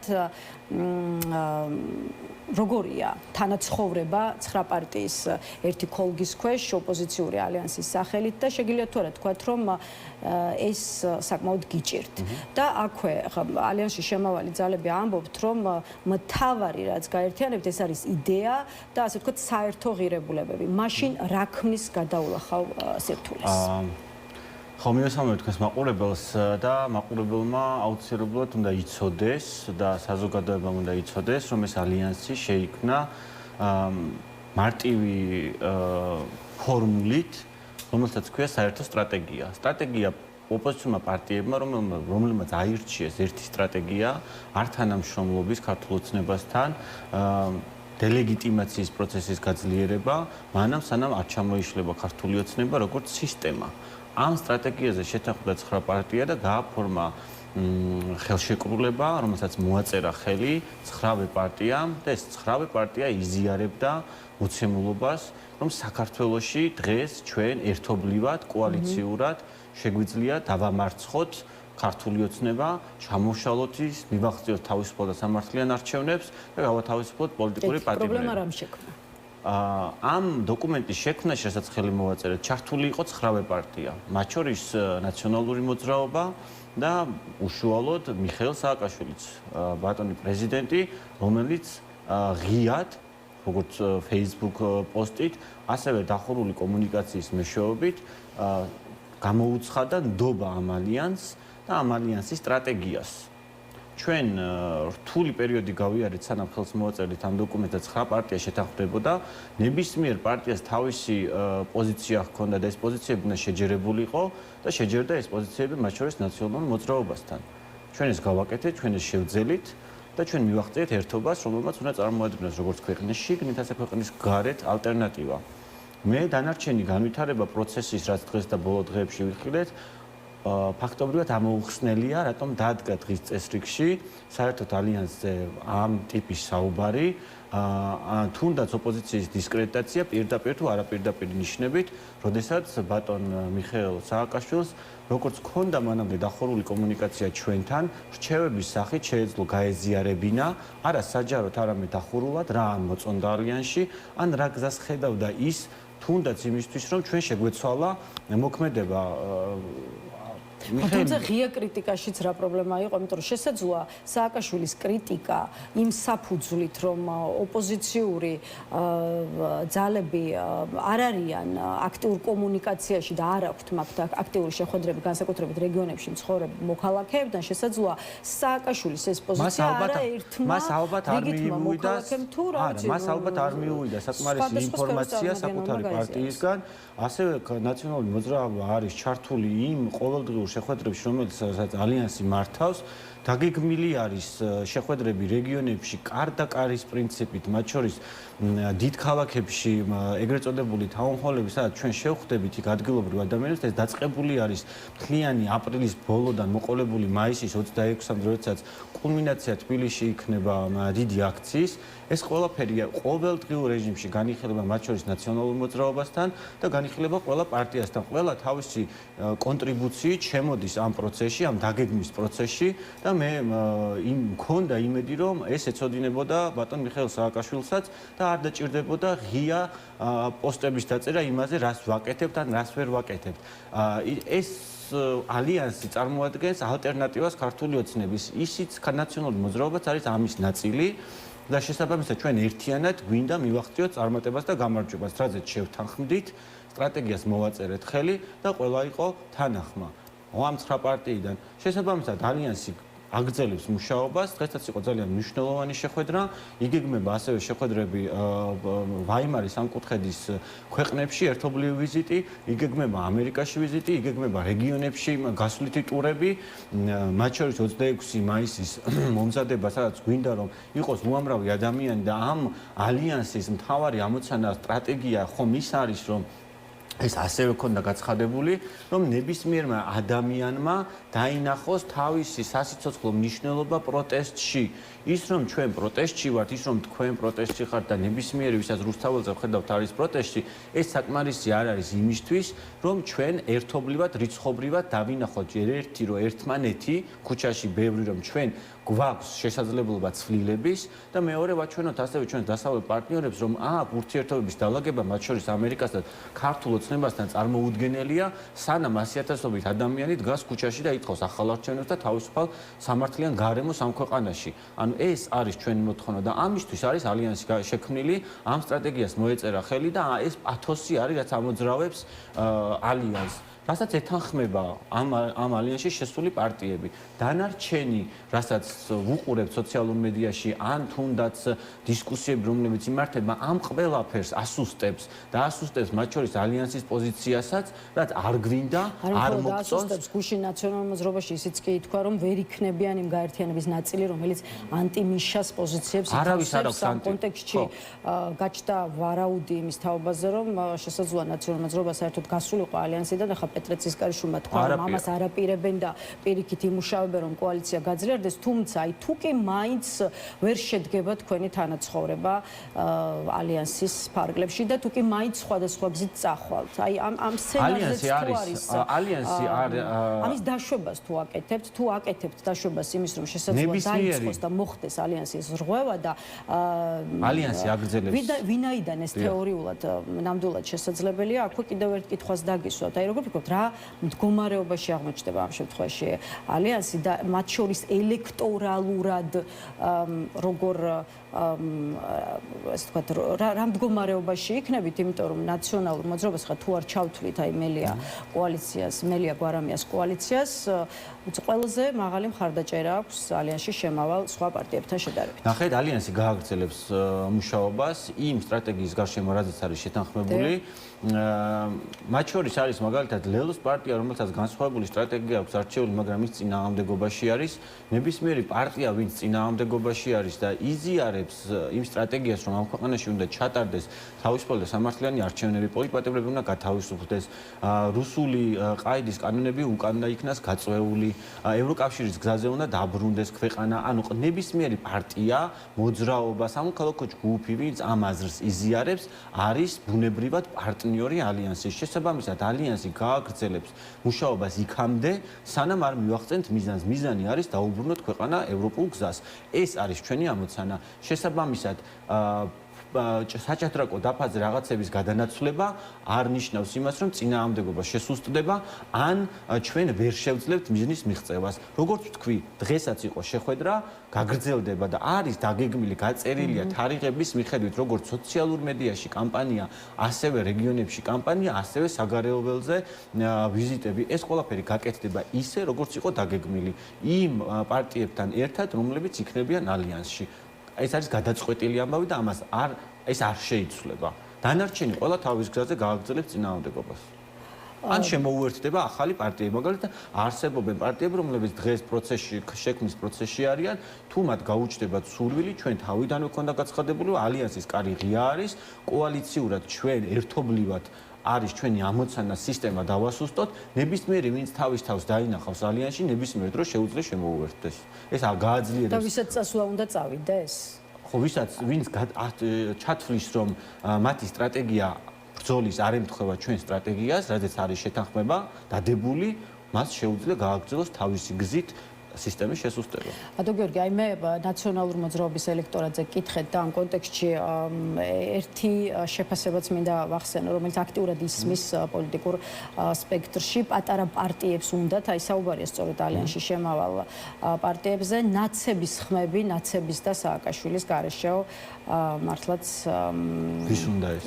ანუ ალიანსის შემადგენლობაში შემავალ პარტიებზეა საუბარი, ეს არის ცალკეული პოლიტიკოსის შეფასება. რას უპასუხებთ ამ შეფასებას, რომ გინდათ მხოლოდ ნაციონალური მოძრაობის მხარდამჭერები და ხმები და არა თვითონ პარტია და ნაციონალური მოძრაობა და რაც შეეხება უშუალოდ სააკაშვილის პოსტებს, ბარემ აქვე ჩაკიკითხებით, რამდენად სამართლიანია მეორე მხრივ ალიანსი და მასში შემავალი ის ძალები, რომლებიც ციხეში მყოფი მესამე პრეზიდენტისგან ითხოვთ, რომ ან თავშეკავებული პოზიციები გამოაქვეყნოს, ან წერილები საერთოდ არ მოიწეროს. ჩვენ ვითხოვთ თანმიმდევრულობას და ეს თანმიმდევრულობა გამოიხატება იმაში, როდესაც პასუხისგებლობას ვიღებთ პარტიები, ხელს ვაწერთ შეთანხმებას, რომელიც ითვალისწინებს საერთო სტრატეგიას, საერთო მიზანს და საერთო გზას, ეს გზა დაიცვას ნებისმიერმა პარტიამ, რომელიც შესულია ამ ალიანსში, რომლის სტრატეგიის შემუშავებაში თვითონმა პარტიამ მიიღო მონაწილეობა და თავისი შენატანი გააკეთა ტექსტობრივი და ამას მერე ხელიც მოაწერა, ეს თანმიმდევრობა დავიცვათ და ამ თანმიმდევრობულმა პოლიტიკამ, რასაც მანამდე მიყვებოდა განსაკუთრებით ჩვენი კოალიცია, მოიყვანა იქამდე, რომ ქართულ ოცნებას დღეს უწევს თავისივე გამოზრდილი შვილები გაუშვას ციხეში 10 წლით, ჩამოართვას ქონება, დასუსტებული ქართული ოცნება საკადრო კარუსელები ჩაატაროს ყოველდღიურ რეჟიმში, ისე რომ თავადაც აღარ იციან, ვის უნდა ენდონ. ანუ ეს მოიტანა თანმიმდევრულმა პოლიტიკამ ოპოზიციური პარტიების შესაბამისად თანმიმდევრული პოლიტიკა ყოველთვის მუშაობს და თანმიმდევრული პოლიტიკა მიგვიყვანს იქამდე, რომ ქართული ოცნების სისტემა ჩამოეშლება, როგორც ჩამოიშალა თავის დროზე საბჭოთა კავშირი 90-იან წლებში და საბჭოთა კავშირში ჩატარებული არჩევნებით მოიგო დემოკრატიულმა ძალებმა. მოგეთქვით პირიქით ოპოზიციურ ალიანსზე რას ფიქრობენ ქართულ ოცნებაში, გარდა იმისა, რომ მკვდრად შობილს უწოდებენ თქვენს გაერთიანებას,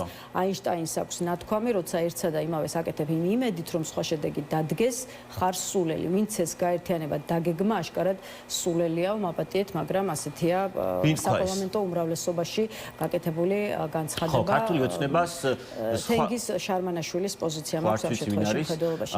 სხვა შორის ელჩი იყო ნაციონალური მოძრაობის ხელისუფლების ხომით უმეტეს მთლად გასჭირვები ადამიანს. ბატონ გიორგი, საბოლოო ჯამში ეს თემა რომ შევაჯამოთ, აი როგორ აპირებთ მუდმივი დაპირისპირების ფონზე ხალხი საზოგადოება დაარწმუნოთ, რომ ერთობა არსებობს, ერთობა მყარია და შეგიძლიათ ქვეყნის მართვა თუ კი ხელისუფლებას ამას აჩვენებს ფაქტები, რომელსაც დავიწყებთ ჩვენ მოქმედებას და საზოგადოებას ავუხსნით და დავუბრუნებთ იმ რწმენას, რომ ამ ქვეყანაში ცვლილება შესაძლებელი არის. ამის ნაწილი იქნება ნებისმიერი ადამიანი, ვისაც ამ ქვეყანაში ცვლილება უნდა და ცვლილება უნდა ბევრ ადამიანს, 80% თბილისში და 70%-ზე მეტი არის რეგიონებში მიმდინარე კვლევებით. ამ ადამიანებს უნდა დაუბრუნოთ რწმენა იმის, რომ ჩვენ შეგვიძლია ვიყოთ ევროპის ნაწილი, ჩვენ შეგვიძლია ვიყოთ გქონდეს ის 3 მილიარდი, რასაც ევროკავშირს უნდა მოეცა ჩვენთვის, რომ ჩვენ გაგვეგრძელებინა ევროკავშირში ინტეგრაციის პროცესი, როგორც მიიღო მოლდოვამ, როგორც მიიღო უკრაინამ, როგორც მიიღებს ახლა სომხეთი, ეს ფული 3 მილიარდი, რომელიც მართლა უკვე უნდა ქონოდა საქართველოს და მიმდინარე ეკონომიკური კრიზისი არ იქნებოდა ისე, როგორც დღეს ვართ ქართული ოცნების ხელში და არ მოუწევდა ჰერჩინსკის ევროპის ელჩს განცხადება გაეკეთებინა, რომ ქვეყანა 2-3 კვირაში ან მაქსიმუმ 1 თვეში მოუწევს გადაწყვიტოს, უნდა სიბნელეში ყოფნა, წარსულში დაბრუნება, თუ უნდა ბედნიერი მომავალი, რომელსაც ჩვენ ალიანსი ამ შემთხვევაში პროდასავლური ოპოზიცია და მე მარტო ალიანსი არ გულისხმობ, ამაში გულისხმობა ასევე ლეონიდ დანარჩენი პარტიებიც, ვისაც გაცხადებული სურვილი აქვს ეს ქვეყანა იყოს ევროპული, გახდეს ევროპული ქვეყანა. ანუ ჩვენი ამოცანა ხო ეს არის. ამაში უნდა დავარწმუნოთ. ლელო ალიანსის პრობლემები ვერ მოგიგوارებიათ, ქვეყანაში არსებულ გამოწვევებს როგორ გაუმკლავდებით, მზად იყავით, რომ რიგითი მოქალაქეები ამ კითხვას არაერთხელ დაგესვენ, მით უფრო რომ ოპოზიციურმა ალიანსმა რა პრობლემა ვერ მოგვარდა ოღონდ? მობილიზაციის, ეროვნული მობილიზაციის კამპანია გამოცხადდა. ანუ შიდა დაპირისპირებას გულისხმობ მუდმივს, ხო, რომელიც არა და არ გადაიჭრა და მიიღო, შეიძლება ითქვას, ყოველდღიური ხარისხი. ხასიათი, მოლოდინი არის ის, რომ ღიად მაინც არაჩვენოთ არა თუ აზრთა სხვადასხვაობა, არამედ ის, რომ ერთმანეთი ძალიან არ მოგწონთ. ვინაჩვენა ღიად, რო არ მოგწონს. ამას არაჩვენებთ ყოველდღიურად, როგორც ნაციონალური მოძრაობა ალიანსში შემავალი ცალკეული პოლიტიკოსის თუ ძალის მიმართ, ისე პირიქით შეიძლება ითქვას, რომ ნაციონალური მოძრაობა ორ ფლანგზე იბრძვის, ერთია ვთქვათ ქართული ოცნების წინააღმდეგ ბრძოლა და მეორე შემოტევების მოგერიება ოპოზიციური ძალების მხრიდან. და ვინ შეუტია?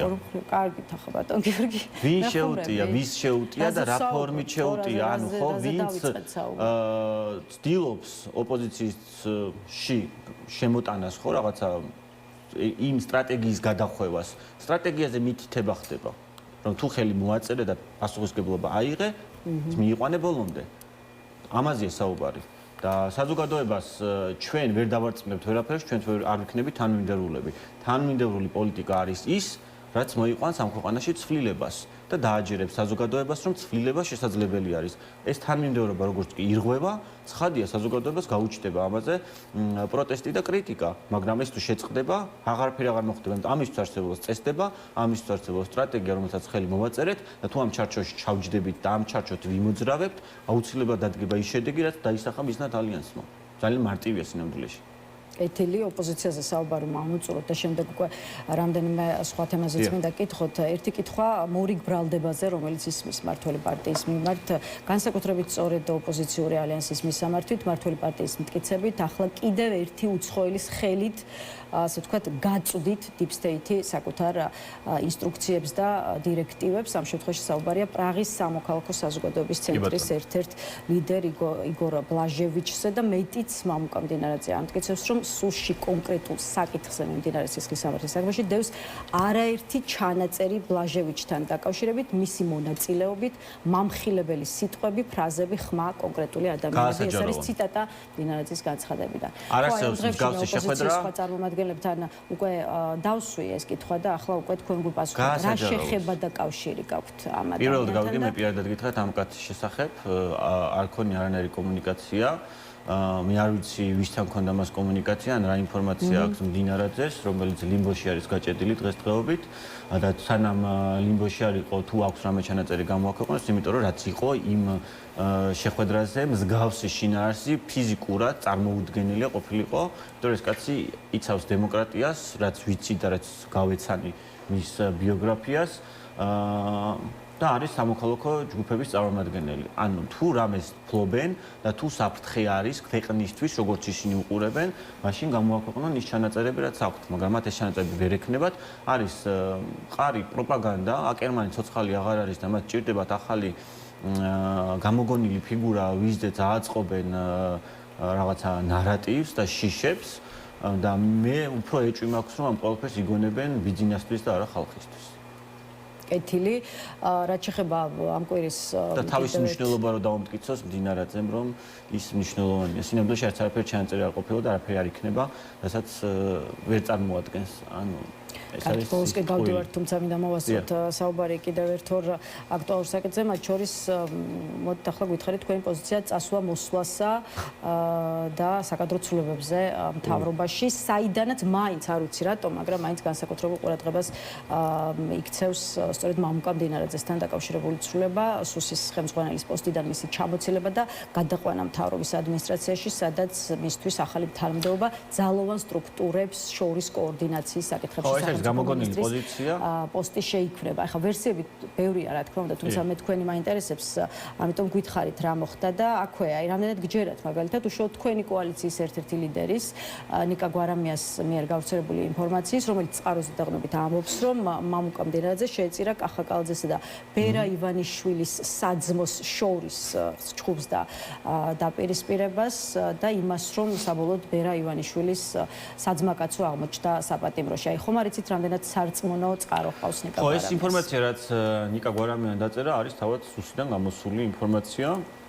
შესაბამისად სპეკულაცია რო არ დავიწყოთ ახლა ამის მართალია თუ ტყუილია თუ ჭორია თუ ასე შემდეგ, დიცურაში ჩანს რომ ბიძინას არ ყავს ლოიალური კადრები, ისეთი ადამიანები, ვისაც ბიძინა ბოლომდე ენდობა და შესაბამისად უწევს ხშირად კარუსელი და ეს დიდსურათში ერთ რამეს აჩვენებს, რომ ქართული ოცნების სისტემა, რეჟიმი არის სერიოზულ კრიზისში და ეს კრიზისი გამოიხატება მათ შორის ქართული ოცნების ყოფილი მინისტრების და მაღალჩინოსნების ციხეში გაშვებით, თანხების ჩამორთმევით, სეკვესტრებით, ბინების ჩამორთმევით და ასე შემდეგ და მათ შორის ასეთი კარუსელებით.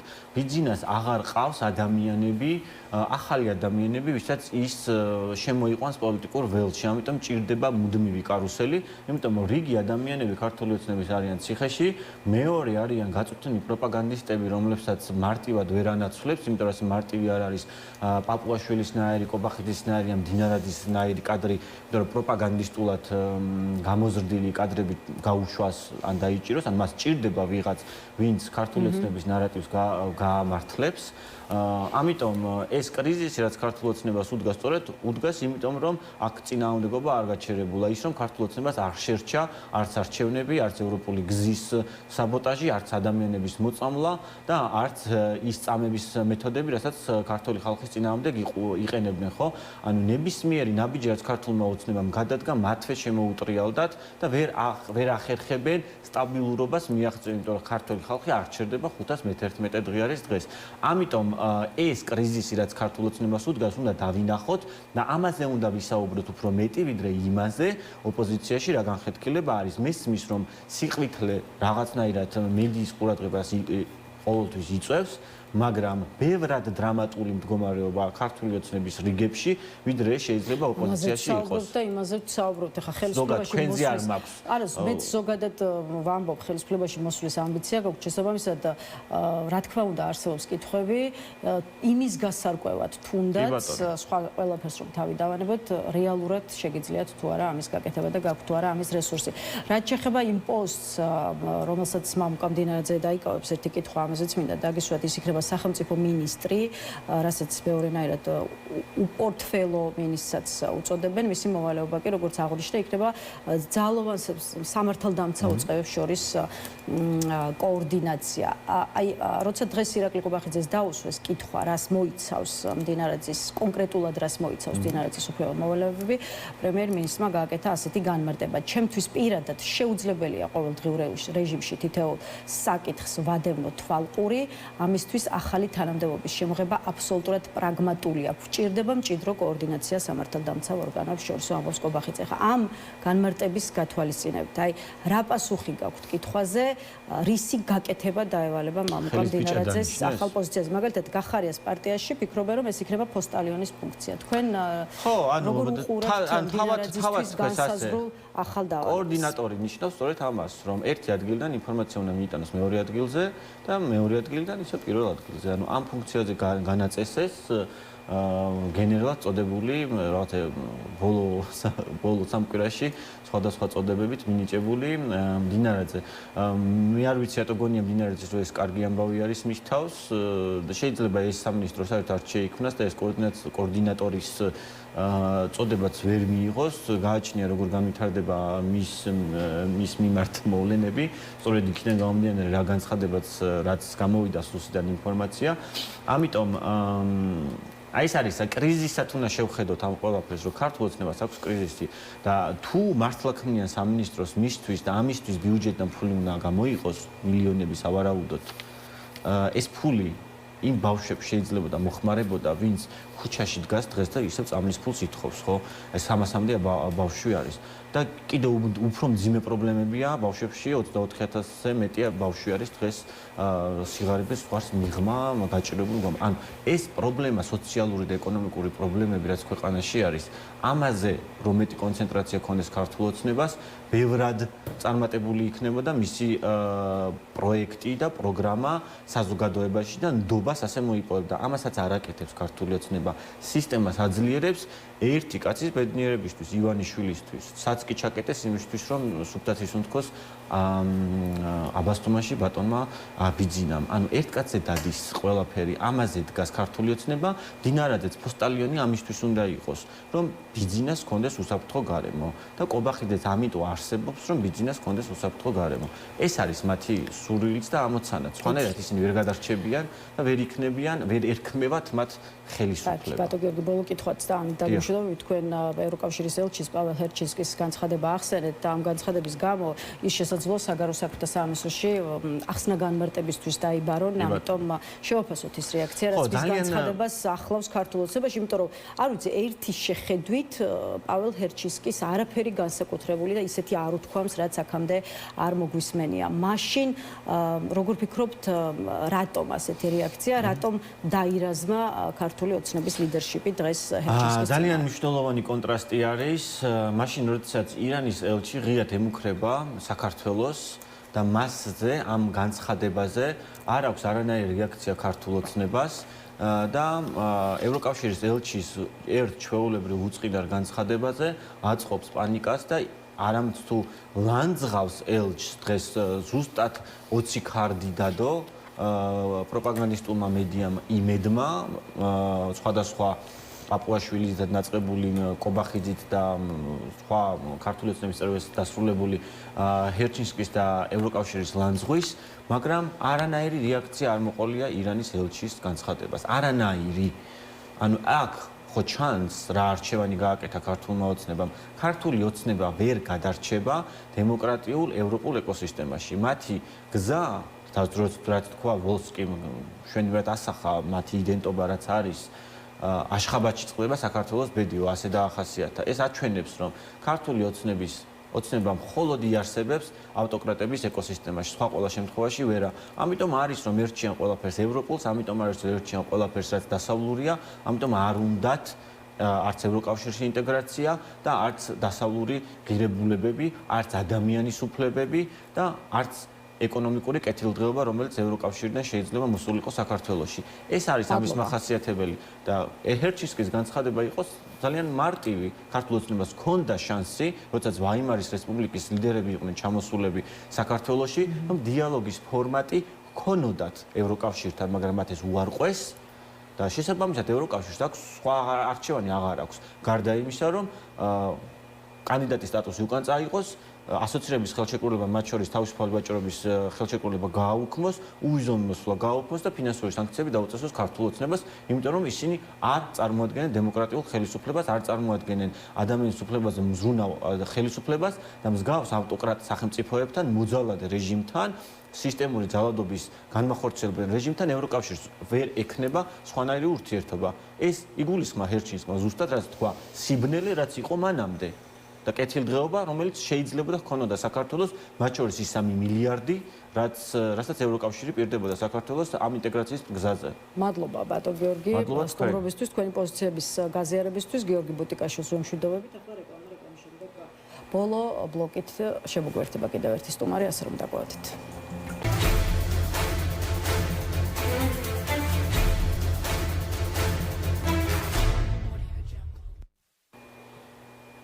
მაშასე რეკლამა დასრულებულია, თავისუფალი სტუდია ბრუნდება პირდაპირ ეთერში და აგრძელებს მუშაობას. შესაბამისად გვერდება ჩვენი კიდევ ერთი სტუმარი, დღეისთვის ბოლო სტუმარი, სტრატეგიული ანალიზის ცენტრის დამფუძნებელი გიორგი რუხაძე, რომელთანაც როგორც ქვეყნის შიგნით, ისე საგარეო ურთიერთობების კუთხით შექმნილ ვითარებას მიმოვიხილავთ და პირველ რიგში სწორედ ბრიუსელთან დღევანდელ ურთიერთობებს დავარქმევთ მის სახელს. ბატონ გიორგი, გამარჯობა და მადლობა რომ შემოგვერთით. მოგესალმებით. მაყურებელს მიესალმებით. ბატონ გიორგი, ევროკავშირის ელჩი შესაძლოა დაიბარონ საგარეო საქმეთა სამინისტროში. ყოველ შემთხვევაში მმართველი პარტიის ცალკეული ლიდერი ფიქრობს, რომ ეს ასე უნდა იყოს, ასე უნდა მოხდეს და მოდით დღეს ამით დავიწყოთ, როგორც ქართულ ოცნებაში მიიჩნევენ პაվել ჰერჩინსკი, ისე როგორც ევროპული სტრუქტურების ლიდერები იქნებიან ეს კაია კალასი, ურსულა ფონ დერ ლაიენ თუ მარტა კოსი, თითს უქნევენ საქართველოს ხელისუფლებას, უცხო ძალებით ჩახუტებით გუდავენო დღეს ეს შეფასებაც და განცხადებაც მოვისმინეთ, მაგალითად შალვა პაპუაშვილის მხრიდან. აი, მარტივად გითხავთ, ვის უკნევს თითს ევროპელი პარტნიორები ქართულ ოცნებას თუ ქართული ოცნება ევროპელ პარტნიორებს და უშუალოდ ევროკავშირის ელჩს რაც შეეხება. აი, რა შეეშალა, რამდენად გავიდა დიპლომატიური ჩარჩოებიდან პაվել ჰერჩინსკი, როცა თქვა, რომ თუ მომავალ კვირებსა და თვეებში არ გადაწყვეტ საქართველოს, რომ ეკუთვნის ევროპული ქვეყნების ოჯახს, მაშინ დაბრუნდება ძალადობის, სამოქალაქო ომის, სიღარიბის, გაჭირვების და კორუფციის ბნელ დროში. დიახ, აბსოლუტურად ვეთანხმები ბატონ ჰერჩინსკის ძალიან ზუსტი და დროული განცხადებაა. იმიტომ რომ მართლა ასე მოხდება, თუ საქართველოს მოსახლეობამ, პოლიტიკურმა პარტიებმაც, დარჩენილმა არასამთავრობო სექტორმაც, ყველა იმ ადამიანმა, რომლისთვისაც ამ ქვეყნის მომავალი სულ ერთი არ არის და განსაკუთრებით ევროპული მომავალი, თუ ჩვენ ივანიშვილს არ წავართვით ძალაუფლება, რომელიც მას აქვს მიტაცებული უკანონოდ, რა თქმა უნდა, ეს ასე მოხდება, გაფართოების ფანჯარა დაიხურება და საქართველოს დარჩება რუსეთის, ირანის და ჩინეთის ამარა რისკენაც, რის ნიშნებსაც უნებრივია ვხედავთ და რა არის აქ განსაკუთრებული, რაც ბატონმა ჰერჩინსკიმ თქვა, რასაც სხვა ნებისმიერი ამ ქვეყნის თუ სხვა ქვეყნის პატრიოტი და საქართველოს მოყვარული არ იტყოდა. ხო, ასე რომ მე სრულად ვეთანხმები ბატონ ჰერჩინსკის, უწონებ მას ამ რიტორიკას და რა ვიცი ხა არ ამგონია ხა დიდად ადარდებდეს ბატონ ელჩს ხა საგარეო საქმეთა სამინისტროში დაიბარებენ თუ არა. გაძევებით ნაკლებად სავარაუდოდ მგონია, იმიტომ რომ თან ეს საგარეო საქმეთა სამინისტროში ეგრეთ წოდებულ საგარეო საქმეთა სამინისტროში დაბარებაც ხო ფაქტობრივად პირველი შემთხვევა არ არის, გაერთიანებული სამეფოს ელჩი დაიბარეს, გერმანიის ელჩი დაიბარეს და ასე შემდეგ. რეალურად ეს აჩვენებს სინამდვილეში ქართული ოცნების პოლიტიკურ ხაზს. ანუ როდესაც ევროკავშირის ელჩი იმ გაერთიანების, რომლისკენაც მიისწრაფვი, ხო, ქართული ოცნებაც კი ამბობს, რომ ჩვენო გვინდა ქართულის არა ქვია ევროკავშირის წევრობა, უბრალოდ 2028 წლამდე არ ვაპირებთ მაგის გაყენებასო, ხო? ახლა ამ შემთხვევაში იბარებ ევროკავშირის ელჩს საგარეო საქმეთა სამინისტროში, ანუ იმუქრები ამით, მაგრამ სულ რამდენიმე კვირის წინ ირანის ელჩმა გააკეთა განცხადება, რითაც საერთოდ დაემუქრა საქართველოს ყველას ხალხსაც, რეჟიმსაც და პირდაპირ თქვა ადამიანმა, რომ თუ ტრამპთან ითანამშრომლებთ, ამისთვის ფასს გადაგახდევინებთო. მოხდა ზუსტად ესე არ ვთქვა სიტყვით, მაგრამ ეს იყო ჩვეულებრივი მუქარა, რა ვიცი, დაიბარეს ირანის ელჩი საგარეო საქმეთა სამინისტროში, ვინმე რამე თქვა საერთოდ. ირანის ელჩთან გაიმართა შეხვედრა სხვათა შორის, მაგრამ ეს იყო მისი მოთხოვნით და ინიციატივით და სხვათა შორის ის განცხადება სწორედ იმისთვის გააკეთა ირანის ელჩმა, რომ მე ეს შეხვედრა მოყოლოდა. და სათქმელი ეთქვა, რაც საჯაროდ თქვა, დარწმუნებული ვარ 10 იმდენი დახულკვას მიღმა უთხრა ქართული ოცნების მაღალჩინ ოცნებს ირანის ელჩმა და კიდე მეტად შეაშინა დარწმუნებული ვარ, მაგრამ მარტო ირანის ელჩთან არ შემოიფარგლება ეს ამბავი. სულ ერთი კვირის წინ იყო თუ 10 დღის წინ ქალბატონი ზახაროვა გამოდგა და სულ რა ვიცი მუშტები გვიქნია, რომ თუ ევროკავშირისკენ გაიხედავთ აგერ ეკონომიკური ემბარგოს დაგიწესებთ და ენერგო პრობლემებს შეგიქმნით და ასე შემდეგ და ასე შემდეგ. ამაზე ვინმე ჯეროვანი რეაქცია ქალბატონ მაკამ თქვა არამე ამასთან მიმართებაში პრემიერ-მინისტრმა ამ პაპუაშვილი ყოველ კვირას რო გამოდის და ანტიევროპული ასე ვთქვათ მთელი ტირადებით რო გამოირჩევა არადა თუ ვინმეს აქვს ასე ვთქვათ ჭყალებში ნაჭამი ევროპული ფული და გერმანული ფული სწორედ პაპუაშვილია. გერმანიის გადასახადის გადამხდელებმა მისცეს მას განათლება. 17 წლის განმავლობაში გერმანიის განვითარების სააგენტოში მუშაობდა კაცი და კობახიძეს ყველა დონე განათლების ბაკალავრიდან დაწყებული დოქტორით დამთავრებული გერმანიის გადასახადების გადამხდელების ხარჯზე აქვს მიღებული. საერთოდ რა ნამუსით ლაპარაკობენ ეს ადამიანები გერმანიაზე, ევროპაზე და ასე შემდეგ, ხო?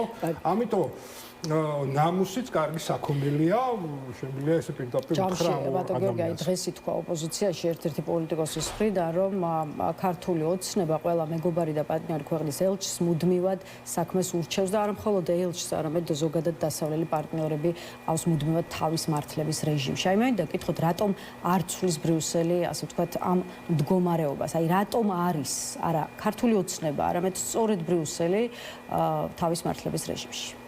თავის მართლების რეჟიმში არ არის არც იმართლებს თავს, არც არაფერს არ ამბობს. ჩემი აზრით ეს არასწორია და მგონია, რომ ამ ყველაფერზე რეაგირება არის საჭირო, რომ ამ ივანიშვილის რეჟიმის თავხედობას მოუღონ ბოლო, იმიტომ რომ ეს ხო არ შეიძლება ასე ბუნებრივად. უწევს ამ მტკიცოს, რომ არის არა მტერი, არამედ მოყვარე, უნდა არა ომი, არამედ მშვიდობა და ასე შემდეგ. მე რასაც უყურებ, ანუ ადრე რაღაც ახსნა განმარტებებს აყოლებდნენ ხოლმე ამ ყველაფერს, რომ არა ჩვენ არ ვიბრძვით თქვენს წინააღმდეგ, რაღაც ის deep state და რაღაცა სისულელეა, რაღაც ომში არ გითხრევთ და ახლა ამასაც არ ამბობენ, იქიდან გამომდინარე, რომ დიაგნოზი დასმულია, ივანიშვილის რეჟიმი რაც არის ზუსტად იციან და შესაბამისად ეხლა ამათთან საუბარს რომ აზრი არ აქვს, ესეც გასაგებია. ეხლა დანარჩენი მას შემდეგ რაც უნგრეთი დაიკავებს თავის ადგილს ევროპულ საბჭოში, მე დარწმუნებული ვარ, რომ ივანიშვილის რეჟიმისთვისაც მოიცლიან მით უმეტეს იქ ორბანის ასე ვთქვათ ვეტო, რომელიც ხელს უშლიდა ძალიან ბევრ რამეს, ხვალ და ზეგ ნაკლებად შეუშლის. ეს იმას კი არ ნიშნავს, რომ ავტომატურად რამე მოხდება, მაგრამ ყოველ შემთხვევაში ის წინაღობები, რომელიც აქამდე იყო ერთიანობის თვალსაზრისით ევროკავშირში, ეხლა უფრო ადვილად გადალახვადი იქნება და ამას შეიძლება, ანუ იმედია ამას მოყვება სანქციები ივანიშვილის, მისი ოჯახის წევრების, მისი ბიზნეს პარტნიორების ქართული ოცნების რეჟიმის წარმომადგენლების წინააღმდეგ და მეტსაც და უარესსაც იმსახურებენ და ეს დარწმუნებული ვარ დაეხმარება საქართველოში ოპოზიციასა და საზოგადოებას, რომ ჩამოართვას მიტაცებული ძალაუფლება ივანიშვილს. სანქციები რადგან ახსენეთ ბატონ გიორგი, ხა იცით რომ ლუქსემბურგში 2 დღის წინ ევროკავშირის საგარეო საქმეთა მინისტრების შეხვედრა გაიმართა, ცალკეული ქვეყნების საგარეო საქმეთა უწყების ხელმძღვანელის მხრიდან მწვავე შეფასებებთან ერთად კიდევ ერთხელ გაკეთდა განცხადება ქართულ ოცნებასთან დაკავშირებული პირების დასანქცირების აუცილებლობის შესახებ, მაგალითად ესტონეთის საგარეო უწყების ხელმძღვანელმა მარკუს საკნამ თქვა, რომ ესტონეთი აყენებს წინადადებას ევროკავშირმა პერსონალური სანქციები დააწესოს საქართველოს რეჟიმის წინააღმდეგ, თუმცა აი კიასტუსის ბუდრისმა, რომელიც თავის მხრივ ლიტვის საგარეო საქმეთა მინისტრია, აღნიშნა, რომ სანქციები უკვე დაგვიანებულია, უკვე დავაგვიანეთ, შედეგად საქართველოში დემოკრატია კიდევ უფრო გაუარესდა, ეს არის მისი პოზიცია. დაგვიანებულია თუ არა სანქციები, რამდენად შეუძლია სანქციებს საქართველოში შექმნილი ვითარების შემოტრიალება. ხო, სანქციები დაგვიანებულია სამწუხაროდ, მართალია, ეს განცხადება დაგვიანებულია იმიტომ, რომ სწორედ ორბანი ბლოკავდა ამ ყველაფერს, ხანდახან ფიცოსთან, ხანდახან მის გარეშე, მაგრამ ეს არ ნიშნავს, რომ აწი არ მოხდება.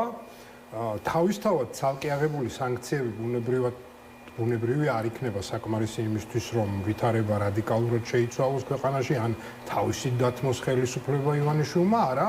უბრალოდ ეს გაურთულებს მათ ქვეყნის მართვას, გაურთულებს ფინანსების მოპოვებას, გაურთულებს ძალიან ბევრ რამეს და შესაბამისად ყველაფერი ხო რაღაცა დეტალებისგან შედგება და ეს იქნება დამხმარე მექანიზმი იმისათვის, რომ დასუსტდეს ქართული ოცნების რეჟიმი, რაც მალე იქნება ეს სანქციები და მარტო სანქციები არა, მე დარწმუნებული ვარ, რომ ის დანაშაულები, რომელიც ჩაიდინეს ამ ქვეყანაში დემონსტრანტებთან მიმართებაში, პოლიტიკურ პატიმრებთან მიმართებაში, ის რომ რაღაც გაურკვეველი ქიმიური ნივთიერება გამოიყენეს ადამიანების წინააღმდეგ, ეს ყველაფერი აუცილებლად იპოვის გზას და ყველაფერი დამთავრდება ან ეროვნულ სასამართლოებში, ან სისხლის სამართლის სასამართლოში ჰააგაში და როგორც 2 დღის წინ მოლდოველ მილიარდერს პლახატნიუკს, რომელმაც ასევე მიიტაცა ძალაუფლება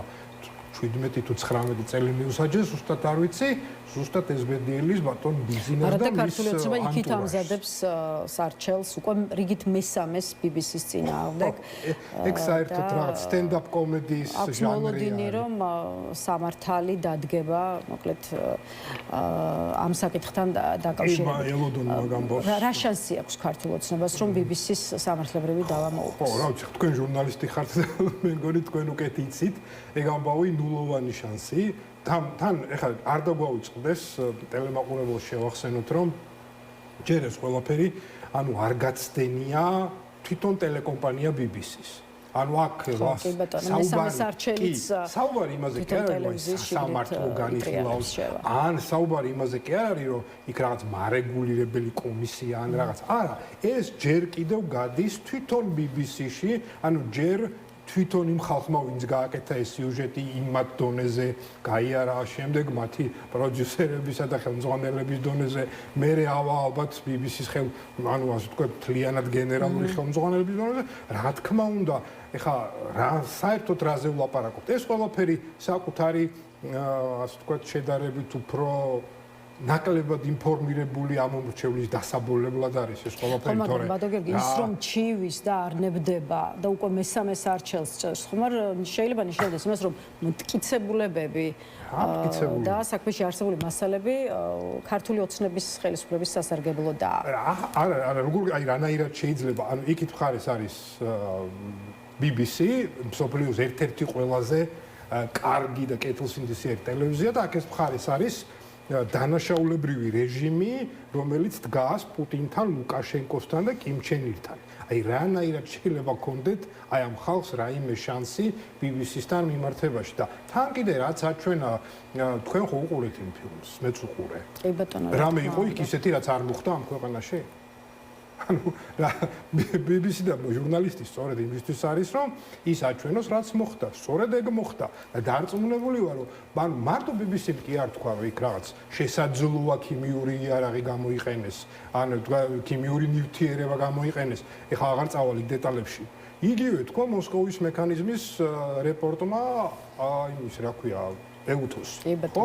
ასე რომ მარტო აქ იმაზე კი არა რომ ჯერ ერთი მარტო მათ BBC-ს დონეზეც რო იყოს BBC ბევრად უფრო პასუხისმგებლიანი ორგანიზაციაა ვიდრე ქართული ოცნება ერთად აღებული 14 წლის განმავლობაში. ასე რომ ამაზე ლაპარაკი ჩემი აზრით საერთოდ იუმორის ჟანრია და თან ის ბატონი პაპუაშვილი იმაზე ლაპარაკობს რომ თურმე ეს გაერთიანებული სამეფოს სასამართლო სისტემა კოშმარი ყოფილაო.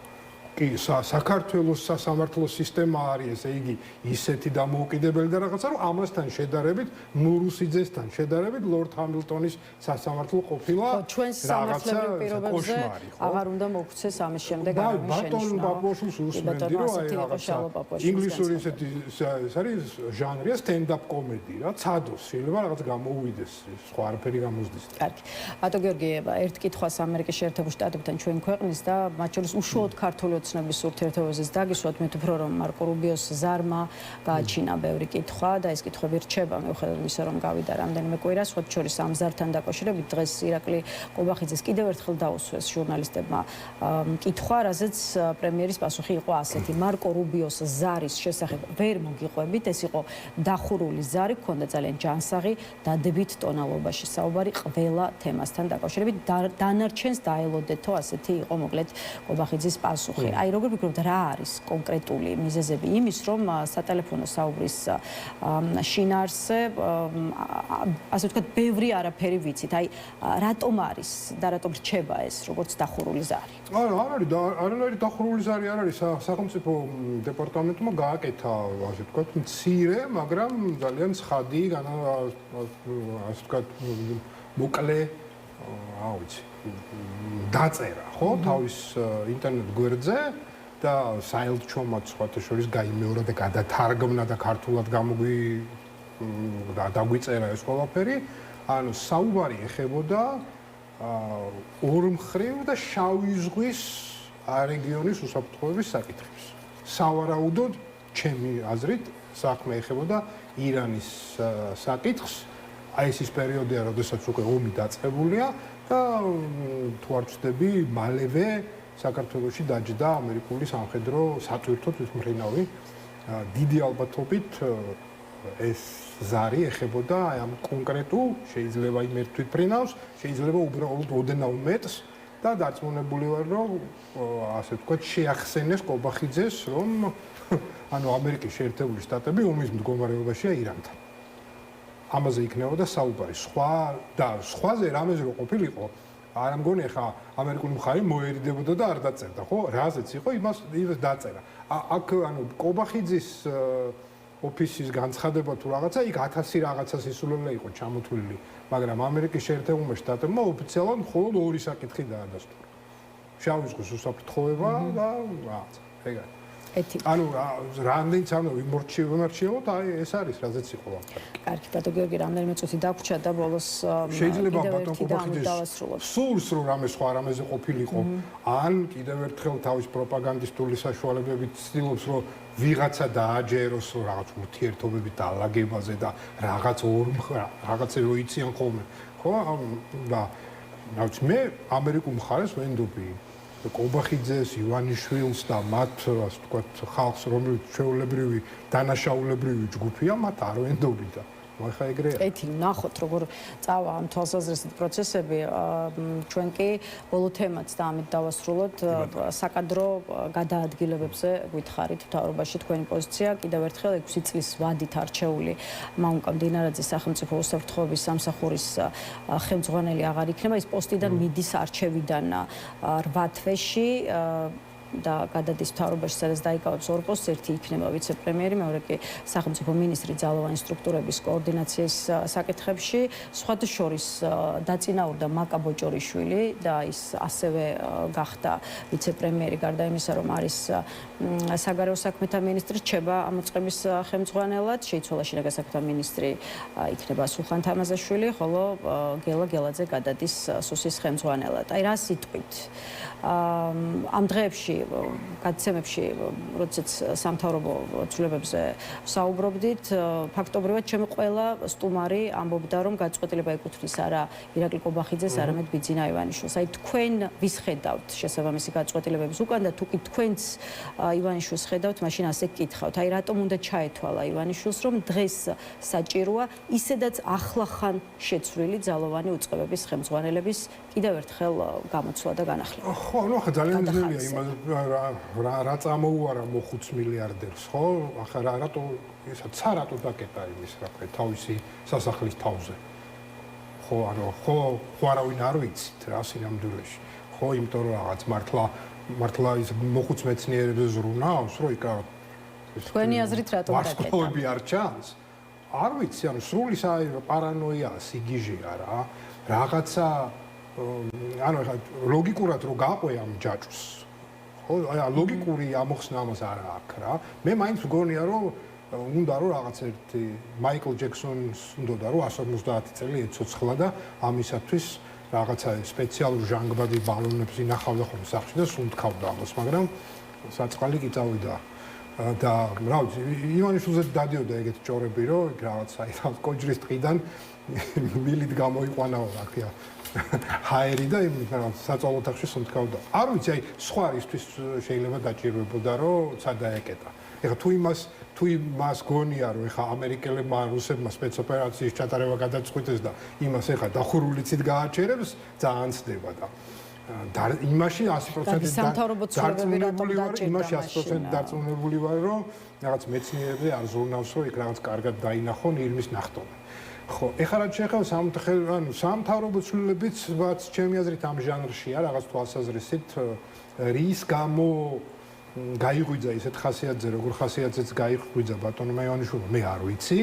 დანარჩენი ეხლა რაც ამათმა ილაპარაკეს, აქ მე ლოგიკა ვერ დავიჭირე, იმიტომ რომ გუშინ იყო თუ არ ვცდები ბატონ დინარაძის ვრცელი ინტერვიუ ტელეკომპანია იმედზე და ის ადამიანი ამტკიცებდა, რომ აუჩი 8 თვის წინ ეს გადაწყვეტილი იყო და თუ გადაწყვეტილი იყო 8 თვის წინ ეს სამინისტრო მაინც გაეკეთებინათ აქამდე ჯერ ხო სამინისტრო არ არსებობს და თან ეს სამინისტრო რო შექმნან ამისათვის ხო საკანონმდებლო ცვლილებაა საჭირო. და ეს ახლა ხვალ კი ვერ ანუ იცი რა დაჩქარებული წესით ახლა პარლამენტმა უნდა იმუშაოს, ახალი კანონი უნდა მიიღოს, ახალი სამინისტრო უნდა შექმნას. თუ 8 თვის წინ იყო გადაწყვეტილი, რაც 8 თვის წინ შეექმნათ ეს რაღაცა, ხო? ანუ 8 თვის წინ არა ის რა გაცმა გაიღვიძა. ხო, ერთ-ერთი კითხვა საერთაშორისო სოციალურ ქსელს თვალს თუ ადევნებდით ამ დღეების განმავლობაში არის სწორედ ის, ან რატომ დანიშნეს მამუკა მდინარაძე, ან 8 თვის შემდეგ. ანუ აი ეს არ ვიცი და მაგრამ მეორეს მხრივ რო შევხედოთ, ანუ რა მნიშვნელობა აქვს? აი რა მნიშვნელობა აქვს უზეზობროზი მდინარაძე იქნება,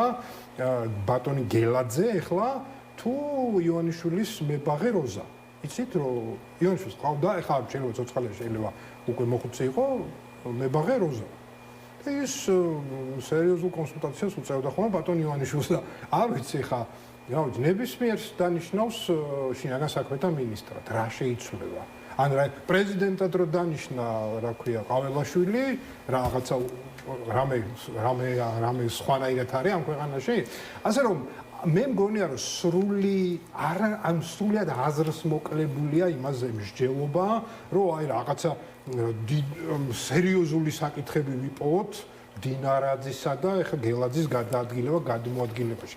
არ ვიცი, ანუ შეიძლება მართლაც რა დაესიზმრა, შეიძლება რაღაც არ მოეწონა, შეიძლება მართლა იმის რა ქვია ბერას ვიღაცეებმა და კალაძის ვიღაცეებმა იჩხუბეს და ამ დინარაძემ იმის ბერას ხალხი დაიჭირა, ხო სმენიათ ეს ისტორიაც, ხო? ხო და ნუ ამის გამო ეხა დასაჯეს და დანიშნეს არარსებული სამინისტროს მინისტრად. და თან კიდე მართლა ანუ რა ბევრ ქვეყანაში მიმუშავია ყოფილვარ რაღაც არა ეგეთი რამე არ გამიგია რომ ძალოვანი სამინისტროების კოორდინატორი სამინისტრო არ ვიცი რა შეიძლება აფრიკაში რომელიღაც აი ზიმბაბვეში ან ეგეთ ქვეყანაში შეიძლება იყოს ეგეთი რაღაცა ეგეთ შეიძლება არ იყოს იმიტომ რომ არ ვიცი ხო ასე რომ აი მხოლოდ იუმორის ჟანრში თუ შევხედავ აი ამ ყველაფერს, მაგრამ ნუ ძალიან სასაცილოა ეს ყველაფერი. თუმცა სხვა შორის აი იცი რას დავაკვირდი? ვიღაცები ამბობენ რომ აი დინარაძესაც ეხლა დაიჭერენ და საერთოდ ესე იწყება რა, ჯერ გაათავისუფლებენ, მე ვითომ რაღაცაზე დანიშნავენ, აი როგორც ბურჭულაძე დღეს 10 წელი ზუსტად სხვა შორის არ მხოლოდ დინარაძესთან მამუკა ისე უბრალოდ ირაკლი კობახიძესთან მიმართებაშიც ის განცხადება აი ისი თქმა უნდა უყურეთ რა მე მოვისმინე ესეთი აზრები რომ რაღაცა ანუ აი დაახლოებით იმ კიბეებზე დააყენეს ახლა დინარაძე რაც გაიარა ღარიბაშვილმა იქ ბურჭულაძემ იქ რომეუმ იქაუტაძემ და ასე შემდეგ მაგრამ რა დავაკვირდი რომ ტელეკომპანია იმეჩი რუსთავი ორზე ტროლები ბოტები გამწარებული აქებენ ამ დინარაძეს რა ეს რაღაცა არ მგონია რომ ხვალ გაქრეს და პირდაპირ ციხეში ამოყოს თავი იმდენად აქებდნენ რომ მეც ეჭვი გამიჩნდა რომ იმ შემთხვევაში თუ კობახიძის მოძრობა უნდათ შეიძლება დინარაძეს ამზადებენ აი ამ როლისთვის აი თქვენ კი თქვით რომ აი რა გვარია ეს კაცი შენს საქმეთა მინისტრი რო არის ახლა გელაძეს გულისხმობ თუ სულხან თამაზაშვილს რომელიც ახლა გახდა ჩაიბარა ეს უწყება კიბერ თამაზაშვილის პრემიერ-მინისტრი მაგრამ ნუ ხა თუ ყაველაშვილის პრეზიდენტობა შეიძლება მაშინ თამაზაშვილის პრემიერობა შეიძლება მაგრამ თუ ქართულ ოცნებას თუ გადავხედავთ ახლა და ვინმე არის დარჩენილი რომელიც შეიძლება თეორიულად დანიშნო და ვიღაცა იყოს მართლა მდინარაძეა. ან კალაძე უნდა დანიშნო ამ მდინარაძე. სხვა იქ აღარავინ აღარ არის.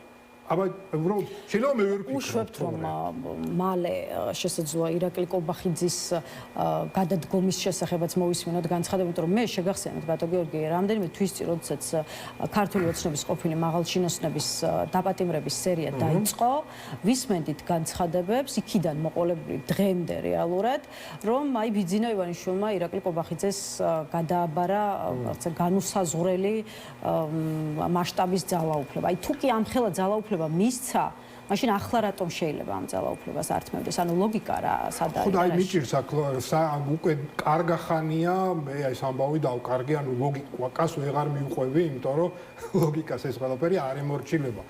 ჩვენი უზენაესი ლიდერი, რასაც გადაწყვეტს ცილში, ალბათ უფრო იმაზეა დამოკიდებული, ან ამინძზე, ან ვარსკვლავებზე, ან კიდე რაღაცა სხვაზე და არა ლოგიკაზე, სამწუხაროდ.